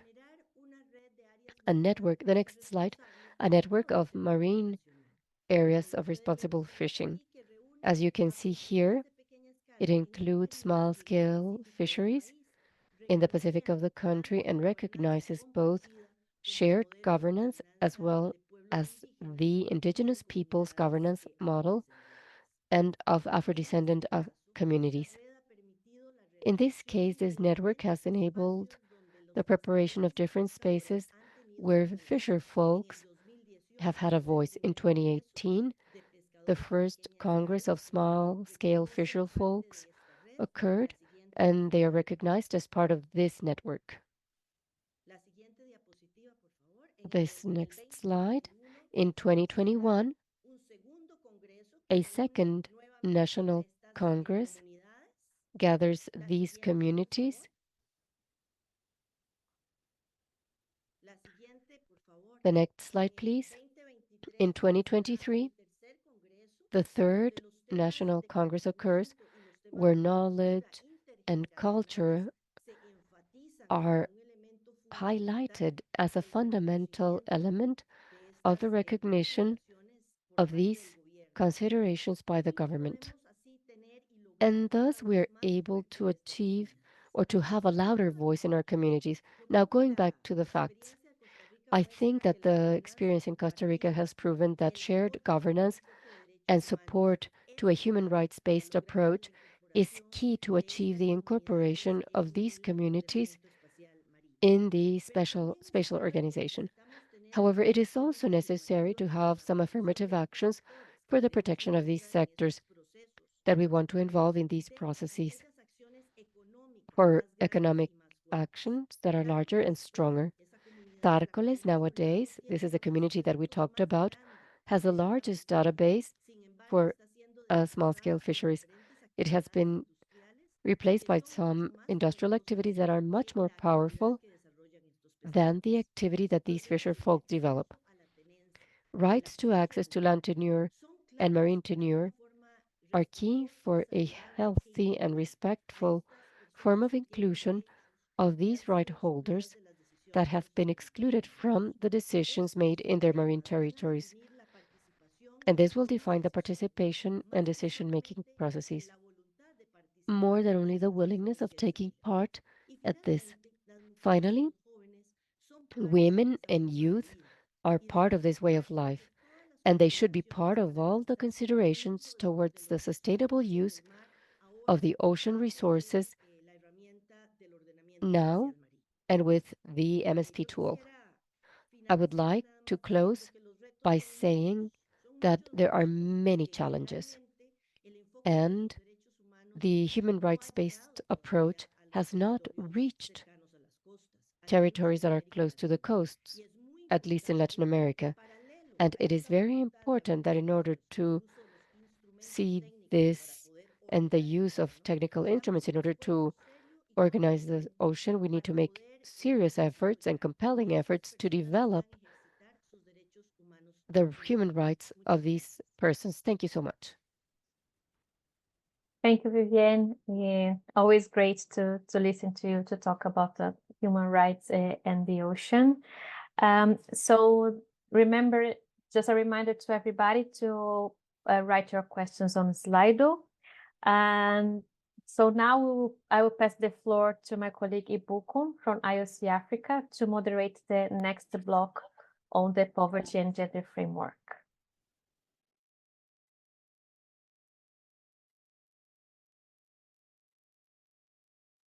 Okay. Can you hear me? Yes, we can hear you. Okay, thank you very much, Michelle, and I welcome you, colleagues, to this session of a webinar where we will focus on the poverty and gender framework in marine spatial planning. My name, once again, is Ibukun Adewumi, and I will be moderating this session.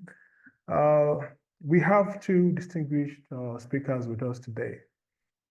First, we have Ingela Isaksson from the Swedish Agency for Marine and Water Management, who will present the poverty and gender framework. And following her, we hear from Richard Munwa, Professor Richard Munwa from the Environment for Development Initiative, who will share insight on case studies. And before I proceed, I will say a little bit of citation about Ingela. So Ingela is the coordinator of bilateral environmental and climate cooperation at the Swedish Agency for Marine and Water Management, SWAM, working with sustainable ecosystem-based marine management for regional and national government agencies in Sweden since 2006. She has also been coordinating transboundary collaboration and planning at different scales. Ingela, please, the floor is yours. Thank you, Ibukun. Ladies and gentlemen, I'm honored to be able to share some thoughts with you today on our work, how both gender and poverty perspectives could be included in marine spatial planning process. So my name is Ingela Isaksson, and I work at the Swedish Agency for Marine and Water Management, SWAM in short. I will start talking about why it's important to work on issues of social justice in marine spatial planning, and follow this up by answering how one can work with this in practice. I would like to continue where our Director General ended, and with her encouragement. Next one, please. First of all, commit to social sustainability. Make sure to assess how your possible planning solution would impact groups, and let people participate in decisions that affect them. Address poverty and gender in your marine spatial planning and make a more sustainable marine spatial plan. Try our new guide. The guide is now available for you to try and help us all to improve. Next one, please. Long-term success of MSP hinges on the 3 pillars of sustainability: environmental, economic, and social sustainability, to assure the benefit of society as a whole. So far, social sustainability has been the least considered element within MSP, and socio-economic data is often lacking in the process. The key elements of social justice are recognition, representation, and distribution. Recognition deals with respect in relation to social cultural diversity of the group, for example, rights, needs, livelihoods, lifestyles, and knowledge. This can be seen as what information is taken into account in devising and evaluating options. Representation deals with who is included or excluded in decision-making, as well as the how and time inclusion in decision-making. Political influence has an influence. This is reflected in the way in which stakeholders are engaged in the process. Distribution, on the other hand, is concerned with how risks, benefits, pollutants, capacities, and resources or experiences are distributed, particularly in relation to already disadvantaged groups. This is reflected in the outcome of the process, how the various benefits and costs of the Marine Spatial Plan are distributed among different actors. Based on this, our agency, together with the Global Economic Network, Environment for Development, EFD, developed a social sustainability framework, and then we have further developed a web-based guide for what, when, and how in the MSP process to assure inclusion of gender and poverty perspectives. This work was undertaken in the Western Indian Ocean on the east coast of the African continent. A review of management framework in the Western Indian Ocean reveals a deep gender inequality. As a result, planning and legislation have been focused on male-dominated sectors, with a little monitoring of women's activities, regarding that women make up 47% of the 120 million work in capture and post-harvest fisheries globally. It's important to include a social sustainability framework to counteract the risk of exacerbation of poverty for women. Next one, please. When we say poverty, we do not mean only lack of money. In this guide, we use a multidimensional poverty analysis framework where poverty and inequality can be experienced in 4 dimensions. Power and voice that can be improved by a more inclusive process, communication, and capacity building. Access to resources like small-scale fisheries and mineral extraction, aquaculture, participation in tourist industry, employment in marine sectors, etc. Opportunity and choice, that will say access to markets, education, and other tax-funded government services, opportunities and choices. Human security, where reduce conflict over resources. Violence and insecurity tend to have a greater impact on women. Improved access to resources have an impact on domestic harmony. The impact of MSP on the 4 dimensions is dependent on the context, such as political and institutional, and economic and social, environment, as well as conflict and peace. Next one, please. The web-based guide aims to design a socially sustainable MSP process that meets the requirements of social justice. Next one, please. Social justice is here based on the 3 dimensions of recognition, representation, and distribution. The suggested process is divided into 8 social sustainability steps in yellow that connect to the general MSP process structure in blue. MSP is not a uniform process and vary between countries, so we have used the UNESCO IOC and European Commission DG Mare International Guide on Marine Spatial Planning published in 2021. So what can we actually see here? The guide says that in order to achieve a socially sustainable outcome, your MSP process needs a approach for early in the process commit to social sustainability, identify potentially marginalized communities or groups, make detailed assessments where you define the current position, including opportunities and threats, seek to collect data and information to describe the communities and groups in terms of relevant characteristics relating to household well-being and women well-being. Before moving on to describing scenarios in your MSP process, you will be helped by defining thresholds for the social outcome. This way, any negative social changes can be flagged for mitigation in the scenario analysis. Construct socially driven scenarios. By creating scenarios based on how they may affect potentially marginalized groups or communities, their well-being can be included in the analysis. Describe the future impact of alternative options. Make sure to represent and involve potentially marginalized communities in multi-criteria analysis.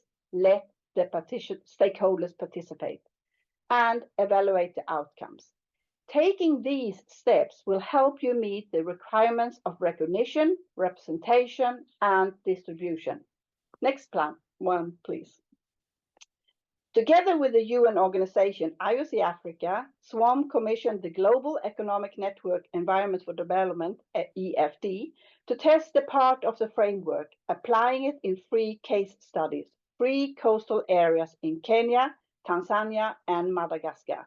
And we will soon hear more from these in the upcoming presentation.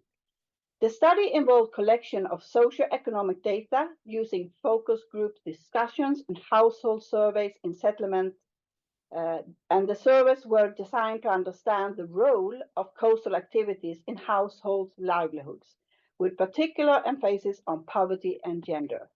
In each of the case study areas, 500 households were interviewed, supplemented by focus groups and key informant interviews.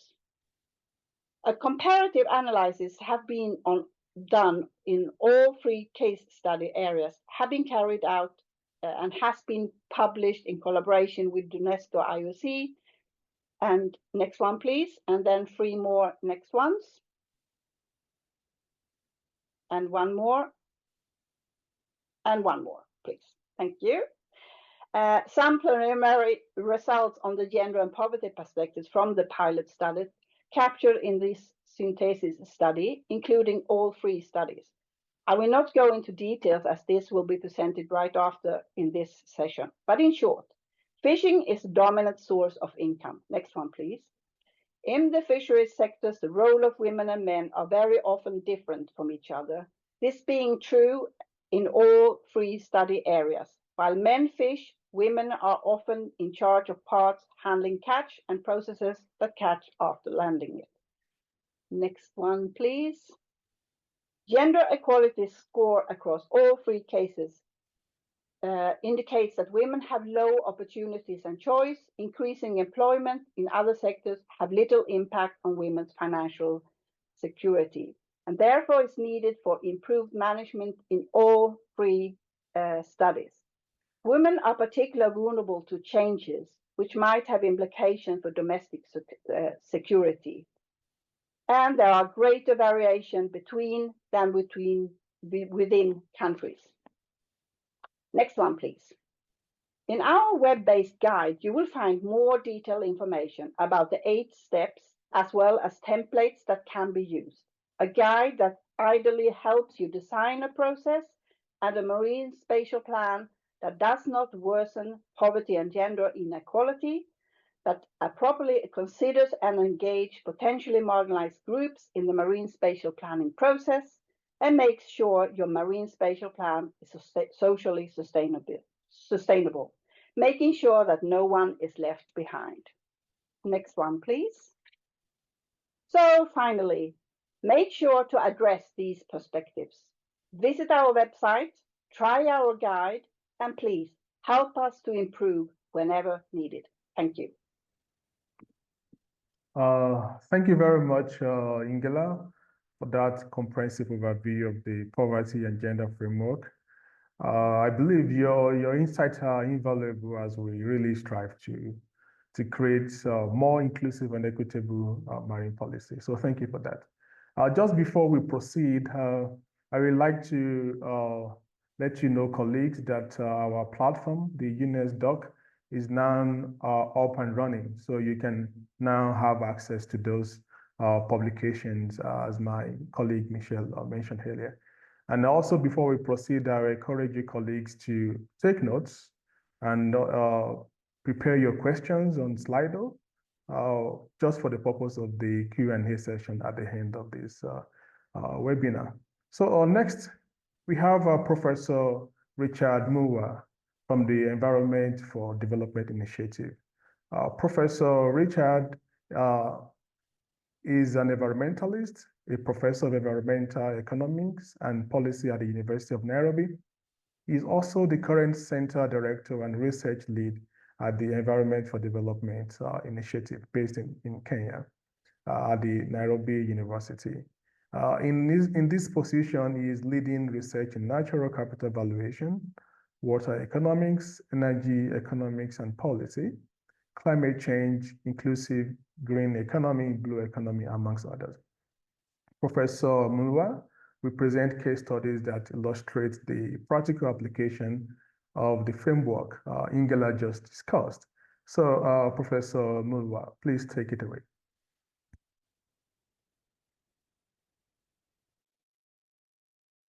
Yes, thank you very much, coordinator. So I'll pick it up from where you've left it, and I'm going to be presenting on poverty and gender considerations in marine spatial planning. But this one will be on the case studies. This is a work that was done in collaboration with my colleagues from South Africa, but there are others that are going to appear also at the end of this presentation. Next, please. So from a marine spatial planning perspective, we are saying that typically this is marine zonation plan, and it's supposed to be participatory and adaptive, and it's supposed to reduce user conflict and address sustainable development goals. And we will see why this slide is important as we proceed in the case studies. Let's move to the next slide. So there are concerns about the marine spatial in practice. For example, we have missing or socioeconomic data. There's not enough engagement and then debate, and largely, and I think Ingela said this, it's focused on male-dominated sectors, which favor stakeholders that are resource strong and influential, sort of a top-down process in decision-making. Let's go to the next slide. So what is the objective that we want to achieve today? So I'll present results from the case studies, the three case studies that we did to help develop an approach developed to incorporate poverty and gender in marine spatial planning. Next slide, please. I'll give the framework or highlights of the framework. I think Ingela has already done this, but we looked at this from the perspective of political, economic, and cultural, and then we say that it's important to have recognition, representation of the people, and the distribution of the resources, which must be taken into consideration. Let's go to the next slide. Now, when you're incorporating social aspects into marine spatial planning, you can have it from an economic prosperity perspective, social well-being, or an ecosystem health perspective. And for example, if you look at the baseline that is presented in the first diagram to your left, that diagram there may not have community representation as such, but if you include the communities, then the diagram might change. This is just for demonstration purposes. We are saying now, in the first one, you didn't have mining, and in the second one, it has mining, and this is important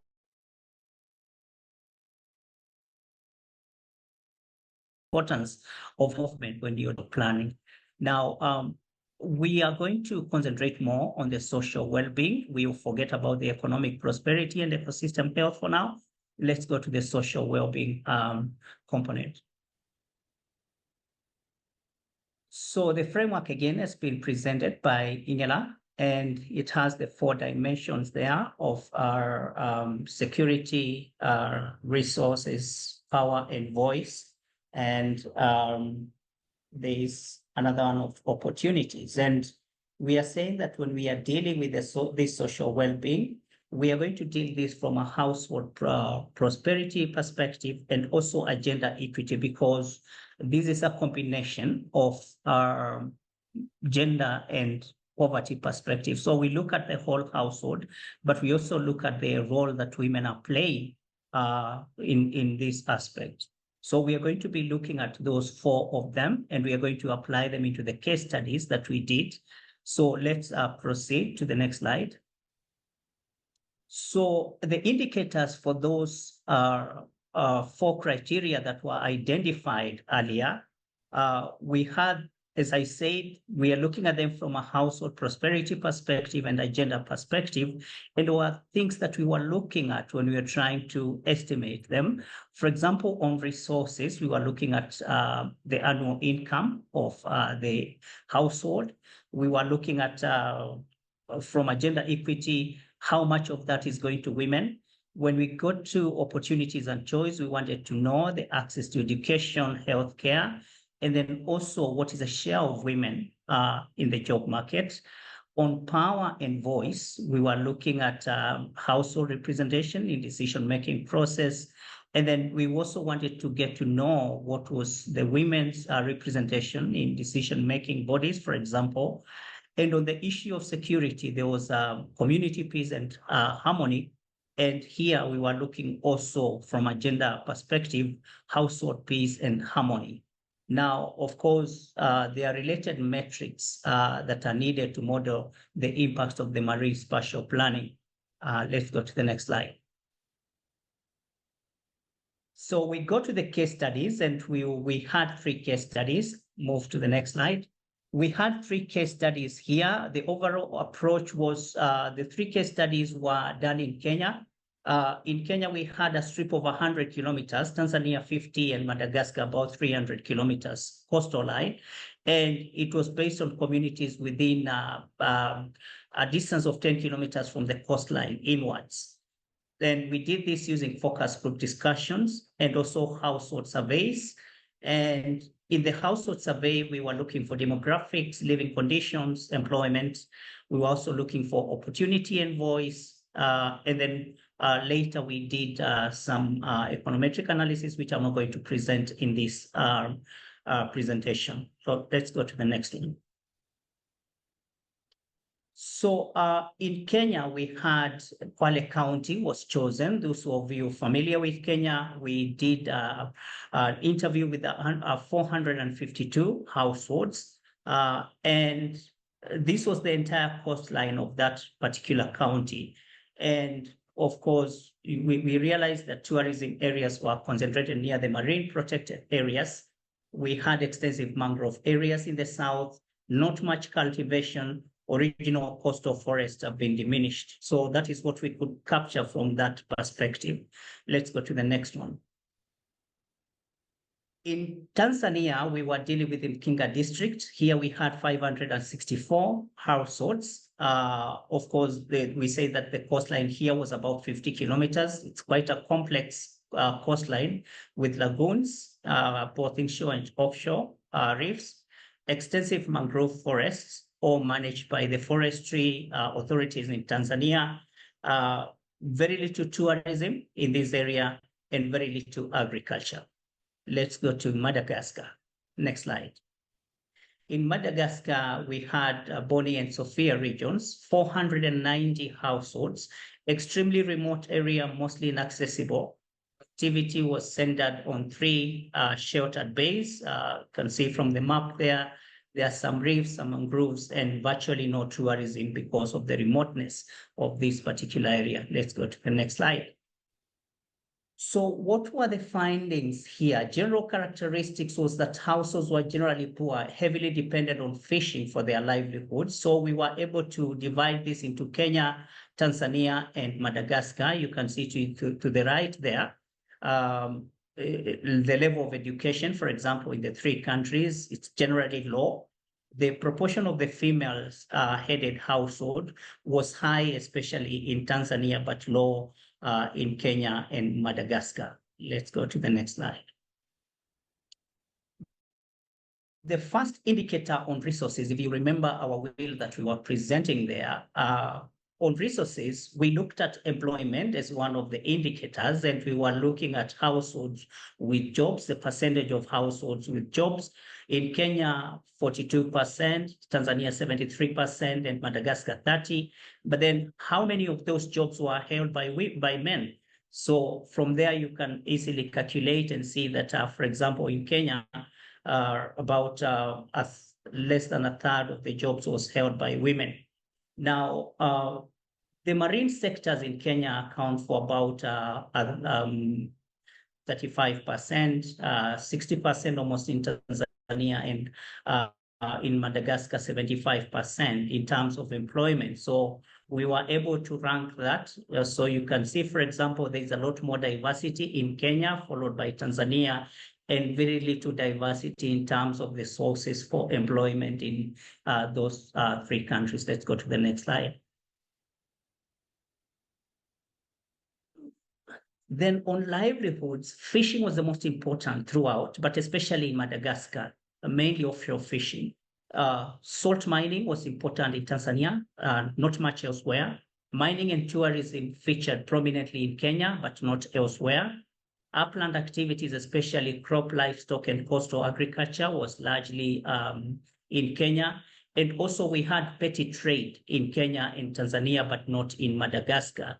So the table to your right is able to give you more details on the characteristics of the households in the three sites, but those lively activities give you a summary.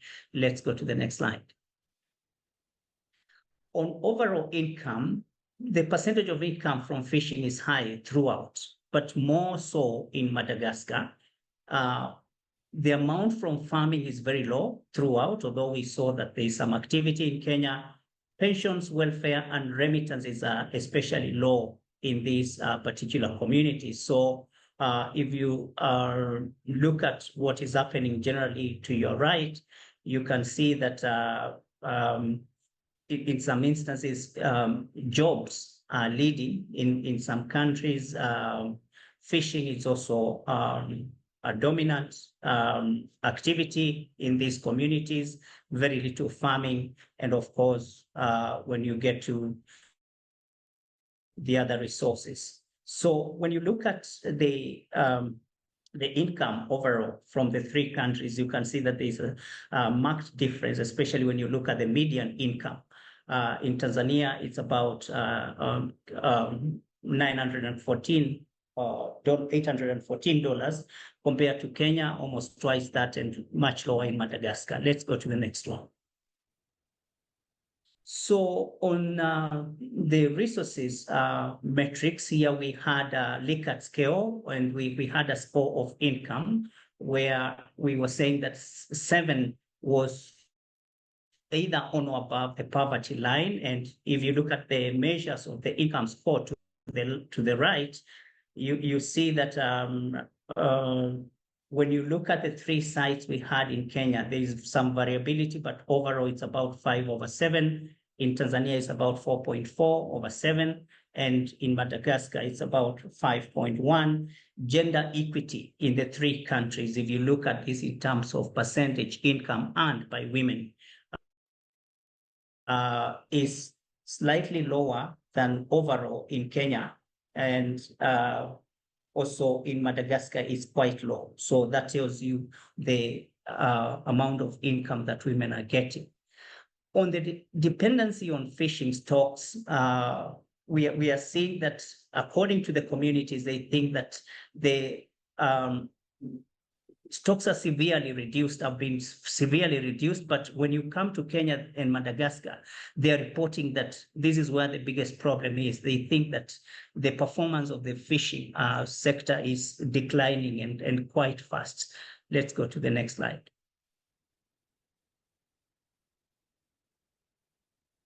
So what is the household perception on marine issues? So we had a Likert scale also here. 4 is about neutral, 7 is very strong. And if you look at the table that we are giving there, many of them are about average on marine health, small scale fishing, good balance between protection and use, ecotourism being important. So it's about average. There's no reporting that is saying that this is strong. So that tells you how people feel about the marine issues in their localities. Let's go to the next slide. So the next one is opportunity and choice, and we had a metric here. For example, the household education, distance to the nearest school or clinic, or water source and energy source. Again, we had a Likert scale. If you look at the mean, Likert scale was still at 7. So it's ranging about 4.5 for Kenya, 4.2 for Tanzania, and 2.8. So if you look at that with comparison to 7, it tells you where that is ranking. If you look at gender equity in terms of women representation in jobs and market, do they have opportunities at the job market level? It's quite low in all the countries, 2.6 in Kenya, 1.8 in Madagascar. Let's go to the next one. The next indicator is on power and voice. And here we were measuring the membership in community and organizations, the ability to voice their concerns. Again, it was a Likert scale of 7. This is about half. So 50-50. People feel that the membership in community organization and ability to voice their concerns is about 50-50. If you go to gender, equity, and this is women membership in community organization, the numbers showed up a bit. I think they increased. And of course, this is expected because you have a lot more women in community organizations than men. Let's go to the next one. On domestic harmony and security, again, here we were looking at community peace and harmony and what people felt. Again, if you look at the mean there, it's about mid. They think that the communities in terms of peace and harmony, it's about average. And if you look at the gender equity on household harmony, in Kenya is a bit high, it's close to 7, and also in Tanzania, but slightly lower in Madagascar. So I'll not give my conclusions on what I think about that, but the numbers are telling you what we are trying to say. Let's go to the next one.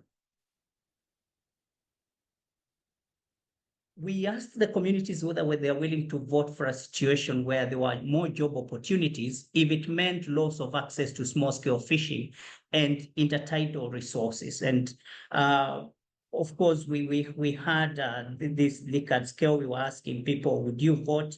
And of course, many would say that probably they'll vote, probably not was the red one, and don't know.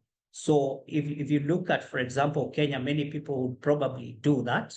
In Tanzania, its number is slightly higher. In Madagascar, it was a bit 50-50. Or at the expense of intertidal resources, the numbers were not as strong as voting in expense of small-scale fishing. It was the numbers were slightly a bit lower in all the countries. So let's go to the next slide. So on household preferences for sectoral developments, the areas that have experienced tourism perhaps are saying that they want more tourism. People tend to stick to what they know, and that is what we found out. And there are suggestions that stakeholder participants must be well informed to consider change. So, and this is very important for marine spatial planning. If you go to a community that is used to tourism, most probably they are going to tell you that we want tourism in our area because that is what we know. If you go to another community that does fishing, they will tell you that this is what we know and that is what we can identify with. So let's move to the next slide. I think we are finishing now. Yeah, so that marks the end of my presentation. Thank you very much for listening to me, and back to you, coordinator. Thank you very much, Professor, for those enlightening case studies. It is really inspiring to see how these concepts are being applied in real world. And I think it is very clear that we are making progress, and in terms of our understanding of the baseline studies to inform marine spatial planning. And thank you once again, Professor, for that. Now, I think my time is up and I'll pass the baton to my colleague, Michelle. Thank you. Thank you, Ibukun. And we will have now a 25 minutes Q&A session. And I would like to invite Gabriela Factor to moderate this part. Gabriela is the Chief Advisor at the Danish Institute for Human Rights. She's an expert on human rights and also environmental impact specialist. And she was a reviewer and a contributor of the IPLC's publications.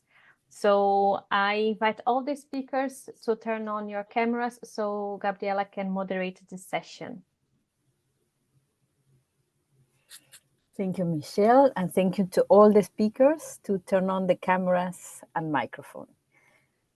We have about 20 minutes, so the idea will be I will go through these questions that were more voted, and we're going to start for one question to each presenter, and then if time allows, we'll go another round. So the most voted question for Fernanda is, what are the potential challenges and opportunities in aligning traditional indigenous knowledge with scientific approaches when you're making decisions regarding marine spatial planning? So potential challenges and opportunities aligning traditional indigenous knowledge and scientific approaches. Thank you, Gabriela. And can you hear me? Okay.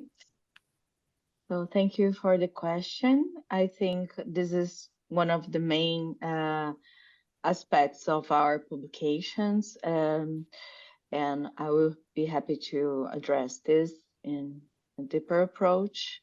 So generally, challenges are linked to disrespect and disbelief in indigenous and local knowledge, unless it's validated by mainstream science.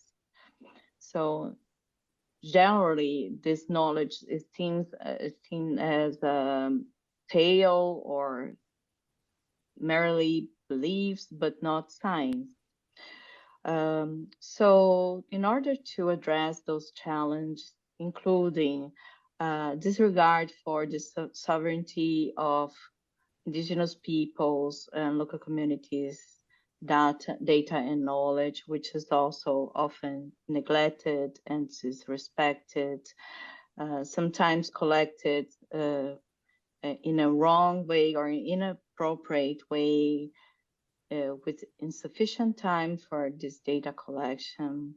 It's important to approach principles of fair and care data management. For example, fair means findable,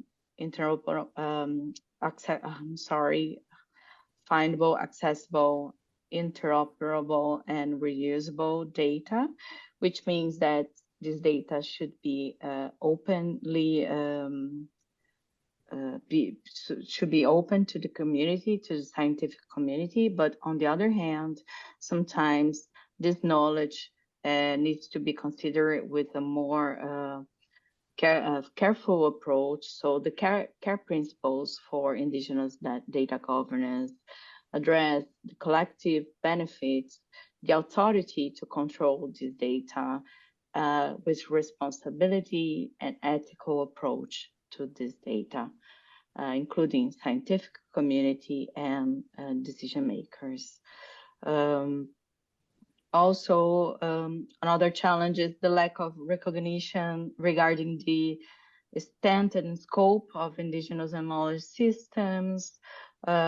sometimes social considerations in marine spatial planning or marine policies are often limited to use and activities, so neglecting the complex aspects of these systems. So it's important to include those human rights approach, considering the rights of indigenous peoples for their land rights, maritime territory rights, and their cultural values and beliefs, effectively engaging these communities in the formulation of policies. Also, sometimes unsustainable and scientific methods and disregard for participatory methods for documenting this social and cultural values, and also a disparity between the social data collection in social sciences and natural sciences. So there is more efforts, usually more efforts in collecting natural data than social sciences. So in order to address this challenge, we recommend in our publication the employment of ethnographic and anthropological approaches. And finally, there are limited resources for documentation and also the ability for indigenous peoples and local communities to record, archive, and manage their information in accordance with their own values, rules, and traditions. So to address this challenge, we recommend fostering community-led initiatives, research initiatives that would enrich data collection and ensure the appropriate documentation and preservation of their data. Thank you. Thanks to you, Fernanda, for this very thorough answer that actually addressed one of the questions about how to integrate how indigenous peoples and local communities' knowledge can be integrated into the decision making, even though can look different from conventional data. The next question is for Johnson, and this is a very specific question that would require a very short answer. Do indigenous peoples in Kerala, in the area of Kerala, have legal tenure recognition of the intertidal zone? And does that impact, it just jumped with a new question. Do they have legal rights on the intertidal zone? Is Johnson present? If you could turn on the... Yes. Yeah, thank you for the question. Yeah, that's one thing we are actually fighting for.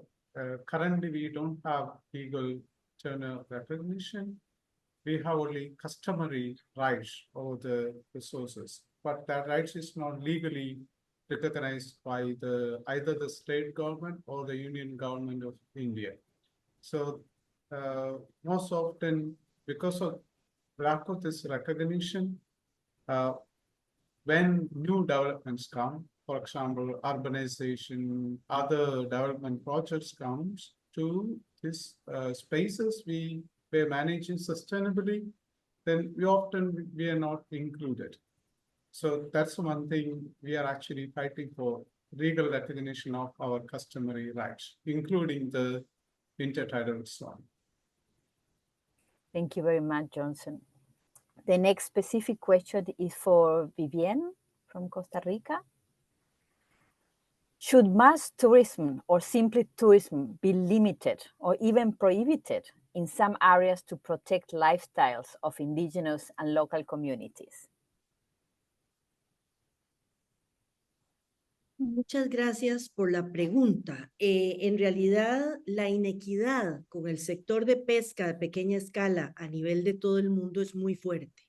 Por lo tanto, para lograr ese balance, equilibrar esa justicia que necesitamos tener para partir juntos en el compartir el conocimiento, hay mucho camino que avanzar. Por ejemplo, si nosotros decimos que el turismo va a favorecer las will favor small-scale fisheries, that is true if and only if small-scale fisherfolk have access to the sea in a formal way.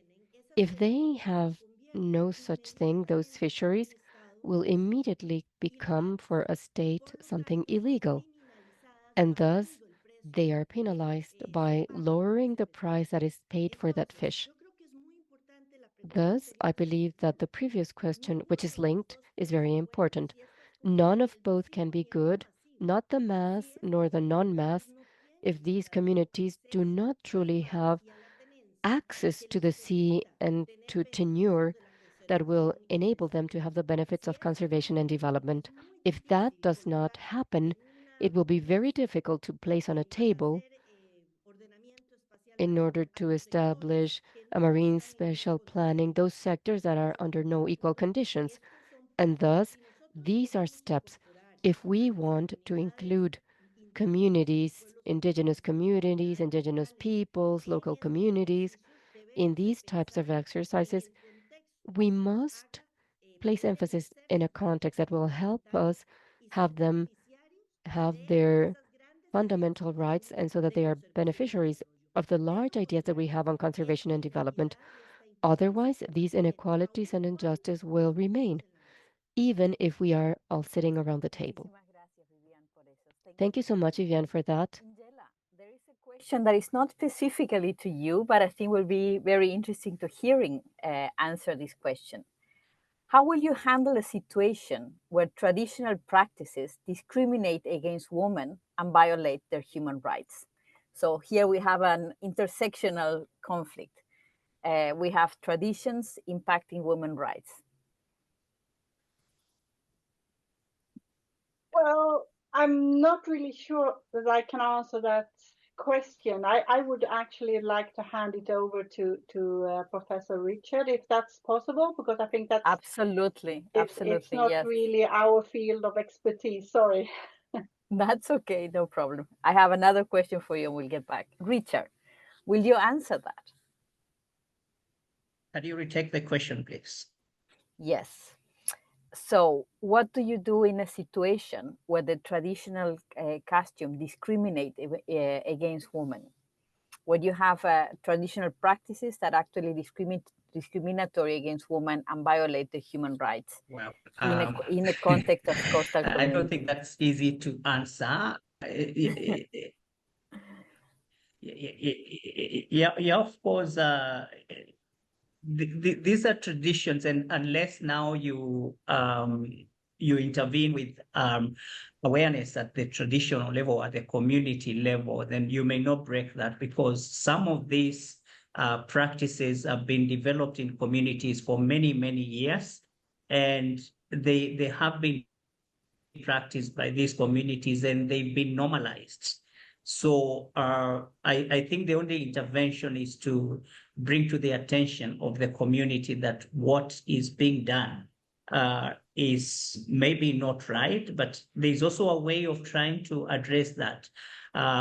Especially when you're speaking to the men and you're telling them that the traditions that you have here are disadvantaging women, they might think that what they are doing is right. So bringing the information to them and telling them how this situation could be improved, maybe for the woman, and if we improve this for the woman, then it's going to be better for the society. But that kind of intervention is not going to be easy, because some of these norms and traditions are ingrained in the minds of people, and we already have social ascriptions on what is supposed to be performed by women, what is supposed to be performed by men, and now you think that the women are disadvantaged and you want to correct it. It's not going to be very easy, but you can start it at the community level, not castigating them, but trying to show them how the situation could be improved. Thank you. Thank you very much, Richard. Ingela, you have mentioned and you have been shared with all the participants the guide that have been developed within your project. Who is this guidance made for, or who can benefit for using this guidance? Thank you. Well, this guide could be useful to marine spatial planners and decision makers at both local and national levels.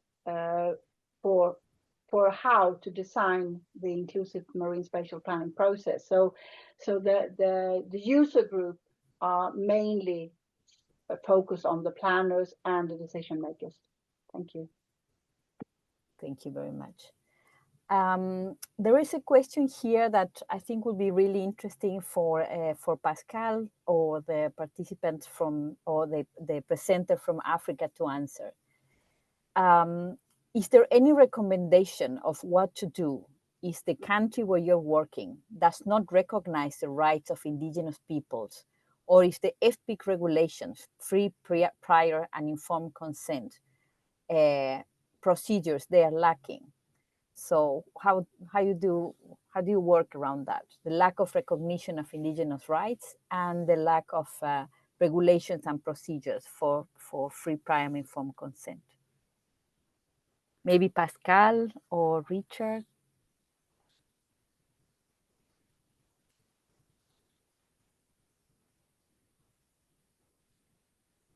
Well, I think the idea of free and prior informed consent is largely commonplace now in many of the interventions that we are having. And whenever you're intervening in a community, even when you're doing let's say you're doing an intervention like we were doing here, the community must accept and they must be informed that this is what is happening. And of course, the authorities must know. So this is commonplace in my country right now. You cannot just start doing anything without the community knowing what you're going to do. But in situations where maybe this is not the case, these processes and ideas take time to develop, and they develop at different rates at different communities and different countries also. So unless this is an intervention at a policy level, a government policy level, where the government decides and says that before we do any intervention, we are going to demand that we have free, prior, informed consent of the populace, then I'm not sure there's any other way of doing it. We have to hinge it, or we have to place it at a higher level, and then we make sure that we cascade it downwards, even as we implement our projects. Make sure that these regulations are very well understood by the people that are implementing the processes. Thank you very much. I can see that Kalisa has raised a hand. Is that for answering this question or providing other perspective to this question? Thank you, Gabriela. It's just to respond quickly, I mean, to complement Richard's answer. I mean, it's true that in some countries, indigenous peoples are not recognized by the government, but they recognize them as ethnic groups or local communities. So this is why it is important to not only say indigenous peoples, but as well, this is why we include local communities, so that we switch, even if the government is not recognizing indigenous peoples, at least they recognize local communities or ethnic groups, and we can work with this. And in addition, of course, advocacy, and as well maybe the involvement of different stakeholders who can really put forward, for example, international norms on the recognition and the self-determination of indigenous peoples. This can help the dialogue with policymakers, so that they sit in the same table, even if they don't recognize them as indigenous peoples. They are still open to inclusivity and to include them in MSP and other policies. Thank you. Thank you, Kalisa.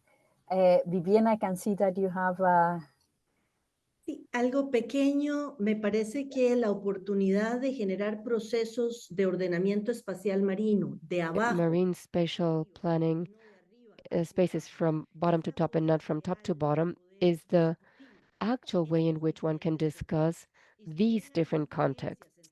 And there are indeed differences among countries and governments. However, that possibility of these processes emerging from territories and with those stakeholders will bring these realities and contexts that will enable us to go up in these scales. Thank you. And I think that is also answering or addressing one of the latest questions about top-down versus bottom-up approach to marine spatial planning and the difference that I can make. I will circle back to Fernanda. There seems to be a clarification that a few people voted. Can you clarify what do you mean by participatory zoning? Thank you. So by participatory zoning, I should address participatory mapping process that community can be engaged in doing this participatory mapping process and then define the zoning in the process of marine spatial planning. In our publication, we offer some methodologies for doing this participatory mapping process. So I recommend you to visit our links and check on our publications, which is I think it's better explained there. But it's basically this and a participatory process of doing the zoning in marine spatial planning. Thank you very much. There is one question that also received a lot of votes. And of course, in order to have a participatory process and engagement, we need to be able to ensure a protected and safe environment for that participation. So one of the questions is for the participants, please to share recommendations to ensure this safe and protected engagement, especially with vulnerable actors, indigenous or not, for example, with youth, with women, etc. Will you make it like each of the presenters make one recommendation about how have you ensured this safe environment? Maybe Pascal, would you like to start?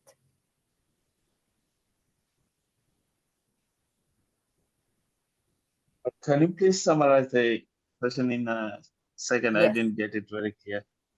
No problem. How do we ensure a safe and protected environment for vulnerable citizens in the process of marine spatial planning? Okay. I think what because the idea, like during my presentation, I made these communities when they come to the same table with the big players, sometimes they feel intimidated to have their contribution into the process. So I think an approach that we have made, I think for the MSP process is to have separate engagements with this community on the initial approach, where they talk among themselves. Then when you disseminate the concept to them, then they can be able to freely put their ideas. Another, if that's not really easy, you can put them together with other stakeholders that are relevant to them, or they relate, or once in a while they work together. Then they can have a very safe space for them to give more contribution to the process. Thank you very much, Pascal. Vivienne, would you like to complement this? Sí, quisiera poner el ejemplo de las mujeres, en muchos casos I'd like participando. to give the example of women that are taking part in many of these meeting places. And I think that there are two lines on which we could think. One, we need to invite women beyond food topics. Many times, women are called to prepare the food, and this is very traditional in many of the Latin American countries. when talking about topics where there is knowledge among women on specific and very important topics, and they're serving food, women lose their ability to contribute from the same platform men are contributing because they are busy and in order to get some money for that meeting. I think this is an important element. And the other one that is also linked to women is violence. This can occur under many fisheries conditions, and we want to make sure that there is a safe space so that this knowledge is contributed from a special platform. In many cases, speaking in only women's circles and then integrating this thought to a larger meeting, depending on the context. Thank you. Thanks to you. Muchas gracias a ti, Vivienne. Thank you, Vivienne. Ingela, there is another question specific for you. How will the outcome from the poverty and gender case studies be taken forward? Thank you, Gabriela. And I also would like to add on the very good answers from both Pascal and Viviana. It's really, I think when you design the process, I'll start with this first. When you design the MSP process, you need to construct the process to making sure the involvement are a safe environment, and also taking it like a stepwise approach. And sometimes you need to have like a mentorship and making the voices heard through the ones who feel confident enough, but to strengthen them in their capacity to work, but making the process in a good governance, making sure that there are possibilities to have this. I think it's a very good question, I would say. Yeah, sorry. The outcomes, yes. What we now have been doing is to make sure that the first like baseline studies that have been done within these parts of each country's region. So it's only a small part in each where we tested the case studies. But what we would like to be is to hopefully the appointed Marine Spatial Planning Authority, when there is one, in each country will take it into consideration in their own MSC process when they consider how to take these issues forward. So it will be really interesting to hear from later on and make sure, because we have had together with IOC Africa, we have had like a group from each country, and it would be good to follow up and to see how would they reflect on how can this data and information be used as a baseline study for their work to come. But MSP authorities, I would say, if there is anyone appointed for that in each country, which I know there are. So in the countries where the case studies have been, I think it would be good to have them take it forward. But of course, we need to share it with them as well. Thank you. Thanks to you. Michelle, are we reaching the hour now? It is the deadline? Yes. Thank you so much, Gabriela, for the moderation, and also thank you to all the speakers. We will now have a very short closing session. So if Inez, you can bring back the PPT.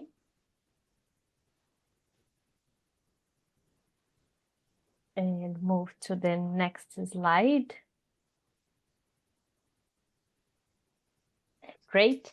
So some of you maybe are probably familiar with this figure. So this is a summary of the joint MSP roadmap between IOC and DG Mare. And as you can see in the current version of this roadmap, we have people at the center. So it was not a coincidence that we decided in the second phase of the project to have these publications on Indigenous peoples and local communities as the first deliverable of the second phase of MSPglobal.